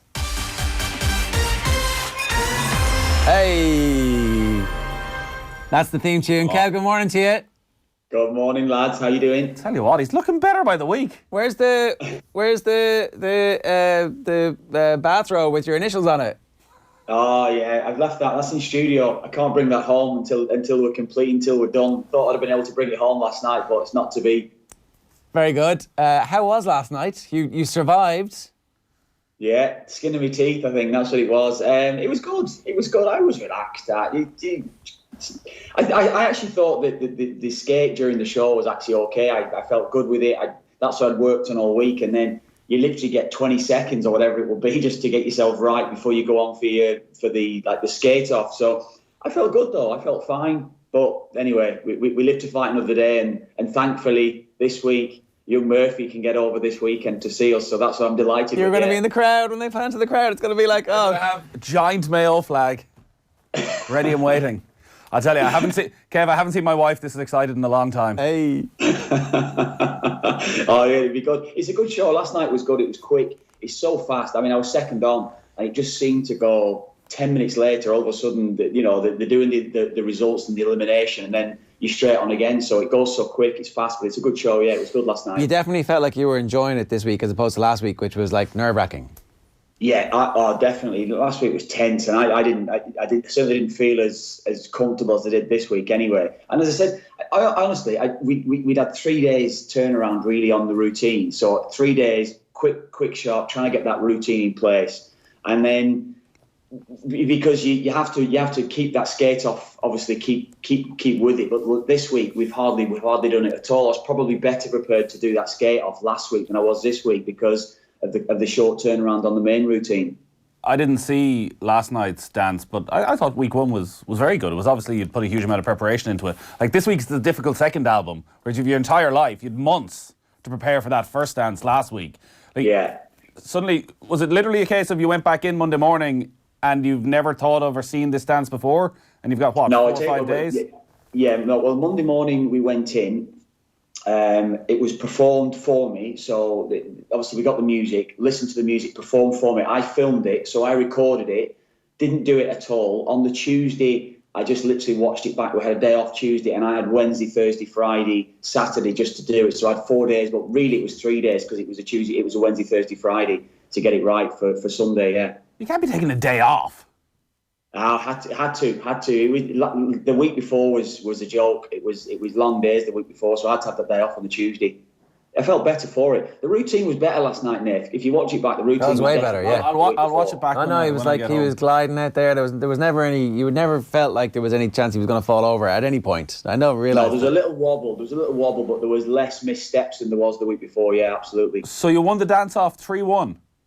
3-1. Yeah. And John Barrowman wanted to get rid of you. Yeah, he What's doesn't his want story? me, that fella.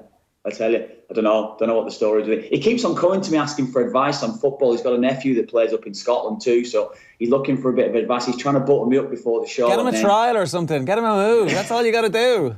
Whatever it Take him takes. down to Everton for a week or something. Yeah, exactly. Yeah, he's coming for me, honestly. There's Dion Dublin giving you his support. Come on, killer. At Dancing on Ice, we're all behind you, kidda. There you go. It's good. Your celebrity friends getting out there. That's what you need. You need a few of them retweeting the old download the app. I'm not chasing it. I'm not chasing it. You got to. You want to? Come on, you're in it now. You can't back out. The killer's the Irish fault, honestly. The killer is the Irish fault, honestly. I'm losing that every week. And also, I went over yesterday and I tried to download the Dancing on Ice. When you were there? When I was there, and I still couldn't do it. Right. Yeah, it's outrageous. It's because your phone's Irish registered. That's why. It's isn't ridiculous. It? And can it's on Virgin Media. Can you not have a word with the powers that be? Like, there's money to be made for them, I'm sure. Yeah, I know. I'll have to do it, Nick. I'll give you my phone next week. I'll download the app onto my phone. You can vote when you're in the crowd next week. Here, we need to obviously get ourselves in OK Magazine and get a bit of gossip. What's the story with Caprice? Oh, I'm legally obliged to say nothing on this one. I can't say a word, honestly. Can't say a word. So did she dance last night? No, she had a week off. So she's coming back next week? Yeah. Well, she deserves to be deducted points. Oh, rested. Like, that's not fair. You can't just take a week off. We'll see this week what that's the story is. Outrageous. I'll probably know more tomorrow on that one anyway. Give us some other way of getting into okay or hello or whatever. Come on, give us some other gossip that's going on, Kev. You seem very, very happy. You seem like the happiest man. You're happier now than ever since we've known you. We've known you a long time. Is that right? Yeah. Yeah. No, I mean, everything's good. Life's good, Jay. You know, I can't complain at all. Everything's good. What do you want me to say? You've fallen in love. Is that right? Apparently so. They keep telling us on telly you have. Anyway. I know. They tell me that every week too. I'll tell you what. He's going to be doing a Mo Salah by the end of next week. I'd say. Oh the yeah. The top will be off. I'd be like, look at this. Look at this.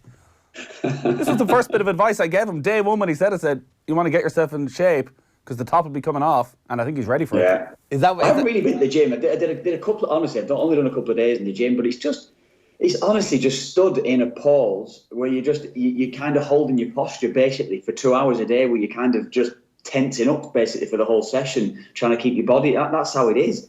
I probably lost over a stone. Well, look, it's going well. You've got one more week guarantee. What was your initial stated ambition? How many weeks did you need to survive for you to go, yeah, that's right? Well, it's my birthday in a couple of weeks. My birthday's on the 2nd of February. 1st of February. Brianne's is the 2nd of February, actually, as well. So we said we'll stay until our birthday, but it's unlikely that's going to happen. Nathan could see the end of it next week. No chance. No chance. Well, Caprice is going. At least it'll be a good night out. Kev, thanks a million. Congratulations on staying for another week. We'll talk to you soon. Take care. All right, take it easy. Cheers, lads. All the best. It's Kev, tight-lipped with all of the gossip so far. We'll try and leak some WhatsApps from him. That's our plan anyway. Time for Deal or No Deal. I signed for them after the Euros, and after my first day's training, I was driving home. I was actually thinking, regretting it. What have I done? Like I walked into a circus. It's amazing, isn't it? All right, it's time for the very first Deal or No Deal this week, and I have no script. So where are we starting, Phil? We're going to start with Manchester United. Thanks, Tommy. Look at this. Come on, Tommy. We're going to start with Manchester United. Yeah. Man United will be without their main goal-scoring threat for some 6 weeks minimum, following Marcus Rashford's double stress fracture. Speaking yesterday, Ole said that setback could have transfer implications. Well, we've had many, many injuries on big players for us this season. We've now had Marcus. Anthony's been out for months. Paul's been out for more than half the season. Scott's been out for months. So it's just an unfortunate situation that we're in. He's a bit pally with the players, isn't he? First name terms with all of them. Yeah. Pogba, Solskjaer, Martial. They've all got surnames, including yourself. This was actually going to be one of the concerns when he took over, and you could see the move away from Mourinho's not doing much running. They were always bottom of the table in terms of miles covered. So Solskjaer's obviously upped their intensity, and they're picking up all these injuries. Yeah. It sounds like Rashford was playing... hurt anyway. Yeah, which is not good. He's only 22. And I remember, was it last year, Sam Allardyce talked about if they're not careful with someone like Rashford, you could go down the Michael Owen route where you're just plagued with injuries for your career. Yeah. If you were Ole Gunnar Solskjaer's director of football, we know famously he doesn't have one. What moves would you be making here to get him through this summer? They need to concentrate on getting the Bruno Fernandes one over the line, because that is not happening. Here we are, 20th of January. The window opened 20 days ago. And why do I think we're going to be on deadline day thinking, is the Bruno Fernandes deal going to happen? The fax machine, turn it on. There was an interesting story in the paper yesterday that Manchester United last summer were angry that they were being linked with Bruno Fernandes, that they thought he was nowhere near the quality of a Manchester United player, and they were disgusted to see their name linked to them, and they were being offered him for... Who's leaking that? I don't know whose interest that story is. They were offered him for... What are they offering at the moment? 43 plus 17. So they were offered him 43 and said, absolutely no chance. Whereas now they're going to have to pay 60. Everything you hear from the other side is they expect him to go. So maybe eventually they do come to some sort of agreement. But who are they going to get in as a striker? Well, we were talking about Edison Cavani. That's exactly who we... look, I have it written down there. Cavani, because we talked about him last week, how you could obviously get him for free in the summer. But Atletico were offering 20, PSG wanted 30, so United will have to pay 60. That's just the way it goes. If Man United pay 60 for 32-year-old Edison Cavani, there is a touch of the Falcao of Cavani. Not there isn't, the fact though, that they Falcao's sort knees, of look alike. Falcao's knees had erupted. They were took together with sticky tape. But he didn't do too badly when he left them, though. For the way United currently want to play, he's not a like-for-like replacement for Marcus Rashford. No. He doesn't have the pace to work in the counter-attack. No, but you could change, and their counter-attack won't be surely against the Bournemouths and Villas of this world. Well, that's where Bruno Fernandes comes in, is against the Bournemouths and Villas, where they actually, their record when they have more possession of the ball is absolutely shocking. Yeah. So get Fernandes, get Cavani, see the rest of the season out, and then see what happens. Sell Pogba, sell De Gea. I think Fernandes, it's going to be fascinating to see what happens, because it's hard to think of a player and a club that's more one club player than Sporting Lisbon and Bruno Fernandes. Yeah. He does absolutely everything. They've nothing away from him. And when I've seen him play, he has the look of a player who thinks he shouldn't be there. He's better than Sporting. So he might be. He tries a lot, gives the ball away a lot, because he thinks, it's up to me to do it. Yeah, Jack Grealish gives the ball away a lot. Okay, so Paris Saint-Germain, France left back, Layvin Kurzawa at 27, will join Arsenal on a free transfer in the summer. Good business? They'll have 3 left backs then.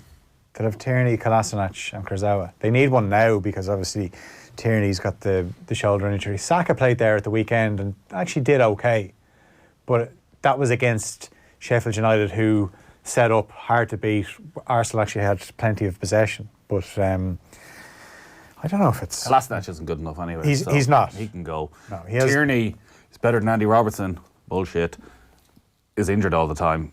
But they're going to need... I presume that means Kolasinac will go. Yeah, and let's wait and see how good Tierney is. Let's prove it to us here, buddy. Come on. He needs game time. And he's been injured pretty much since he stepped in the door. But best ability is availability, Phil. Yeah, no, absolutely. No, I think he will be good if we actually get to see him get a sustained amount of time in the team. Arsenal are linked with Bayern Munich and Germany defender Jerome Boateng, again 31, who they hope to get on loan during this window now. Would he make an impact at Arsenal at this point in his career? Yes, because it means Mustafi is taken out of the team. He was dreadful on Saturday. He just causes panic.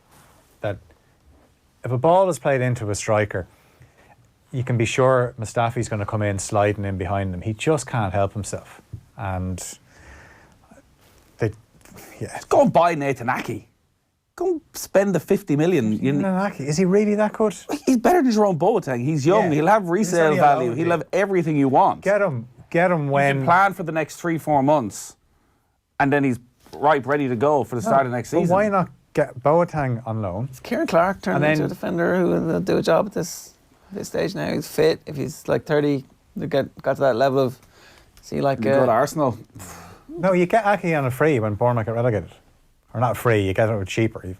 And you get Boateng now just for a loan deal. Okay, deal or no deal favourites. Inter Milan still have not completed the signing of Denmark midfielder Christian Eriksen. We're going to monitor that one. Inter Chief Executive Beppe Marotta says the club are interested in signing Chelsea wingback Victor Moses. Wingback, really? That one season, 29, Victor Moses. That's making you feel old.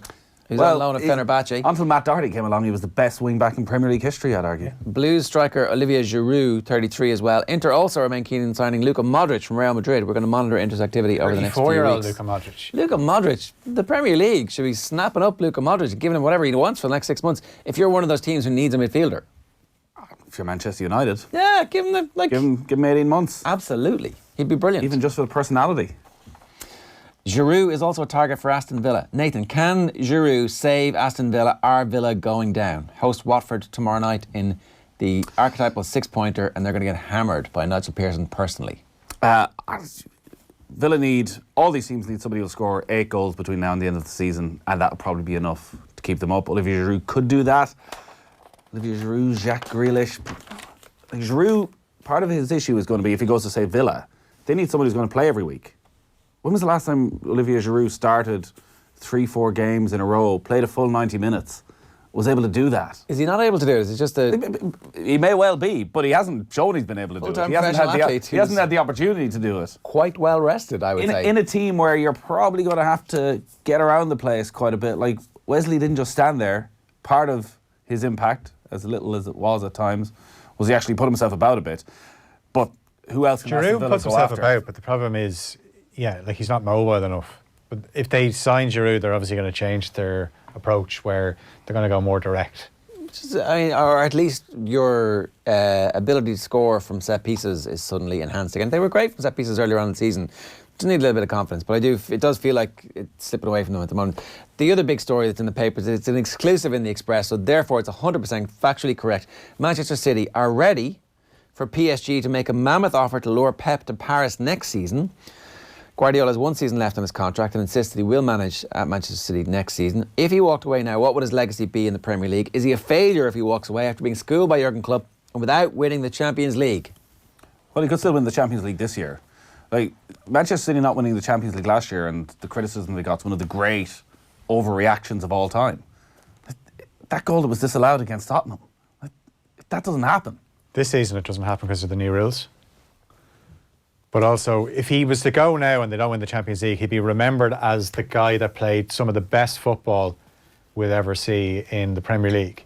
Don't think he'd be a failure, but there'd be a bit of doubt where he got to win the Champions League. That's the whole squad. There's been 15 years of investment. There's an element of luck to the Champions League. There is, but they put themselves in a situation where they're a vastly superior team and they still require bad luck or something to go against them to prevent them winning. They should have been clear. It was Spurs. It was Spursy Spurs who were Spursy in the final, who lost 20 games last season. And Man City couldn't beat them over 2 legs. It wasn't a one-off. It wasn't like in the final, like a keeper gets sent off. There was no Jens Lehmann incident. Yet that's the chronic. That's been right at the centre of everything that Pep has done, all the way back to the end of his Barcelona time, where something happened. I don't know if it's like if he's on his players too much, if he's telling them what to do so much that like they become like Joe Schmidt's team so pre-programmed. It's like situation that I'm unused to. Give it to Messi. Like what? How could that City team not beat that Spurs team? Because that Spurs team were pretty much at the peak of their powers.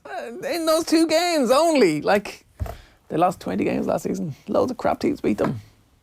Couldn't lay a finger on Liverpool in the final. I don't think he'd be seen as a failure, though. I think, as I said, the way they played, the football they played. He's not a success, though. He turned, they became a machine, relentless team under him for the 2 seasons. There's been a fall-off this season, which I believe is mainly down to Laporte getting injured, because not only is he out, it just means Fernandinho has gone into central defence and they miss him in midfield. But it's fine margins, elite football, where you think that in the space of 24 hours, Liverpool's season could have crumbled last season because Kompany spanks the goal in against Leicester on the Monday night and Liverpool are expected to lose to Barcelona on the Tuesday night, but they turn it around and then they go on, they win the Champions League, and they use that as a springboard. Yeah. So it really is fine margins, but I don't think he can say that he'd be a failure. Man City were lying in wait to kill Pep. Oh, the whole city of Madrid going, Just don't want to see him manage. Could you imagine him as manager of PSG? No, it'd be horrific. Relentless, 9-0 up and Rennes, and he's there. Come on, push for that 10th goal. But actually, maybe that's where this ends for Pep. What, 5 years at Paris Saint-Germain? Yeah, exactly. And it's like, it's the perfect, you know... If you're Paris Saint-Germain, suddenly it's a lot easier to say to Mbappe, hey, stick around. Stick around. Pep, you're the best player in the world. We've got the best manager in the world. Pep slates him on the touchline because he tried that Rabona. 30 7-0 up. 30 seconds left. Everton are preparing a 30 million bid for 26-year-old Germany and former Liverpool midfielder Emre Can. Can you see this deal happening? Well, when Andre Gomez gets back fit, we're instantly talking about the best-looking central midfield pairing there's ever been in the Premier League. It's the most typical Everton signing, a player who looked like he could be an elite midfielder, never quite had it, has gone downhill since he left Liverpool. We need a sting. Breaking news. Paris Saint-Germain sporting director Leonardo says Edinson Cavani has handed in a transfer request. It's on. He was obviously listening to us. Ole Gunnar Solskjaer. What? Yeah. Needs to go. All right, that's it. We got to go. That is Deal or No Deal for this Monday morning. That's also all of us here from OTB AM. Back on your radios tonight from 7 o'clock. If you missed anything, Alan Quinlan, Kevin Kilbane, Monday's Papers, Mike Carlson, top 5 stories this morning, Kenny Cunningham in Liverpool, and much, much more as well. You can find us on podcast or on YouTube, and you can cast us to your smart TV. OTB AM, Ireland's first and only sports breakfast show, with you every morning from 7:30. Owen's going to be home tomorrow. We'll chat to Wexford star Conor McDonald, and we'll go through Irish Rugby's back 3 depth chart with Tommy Bowe. See ya. OTB AM. This is OTB Sport.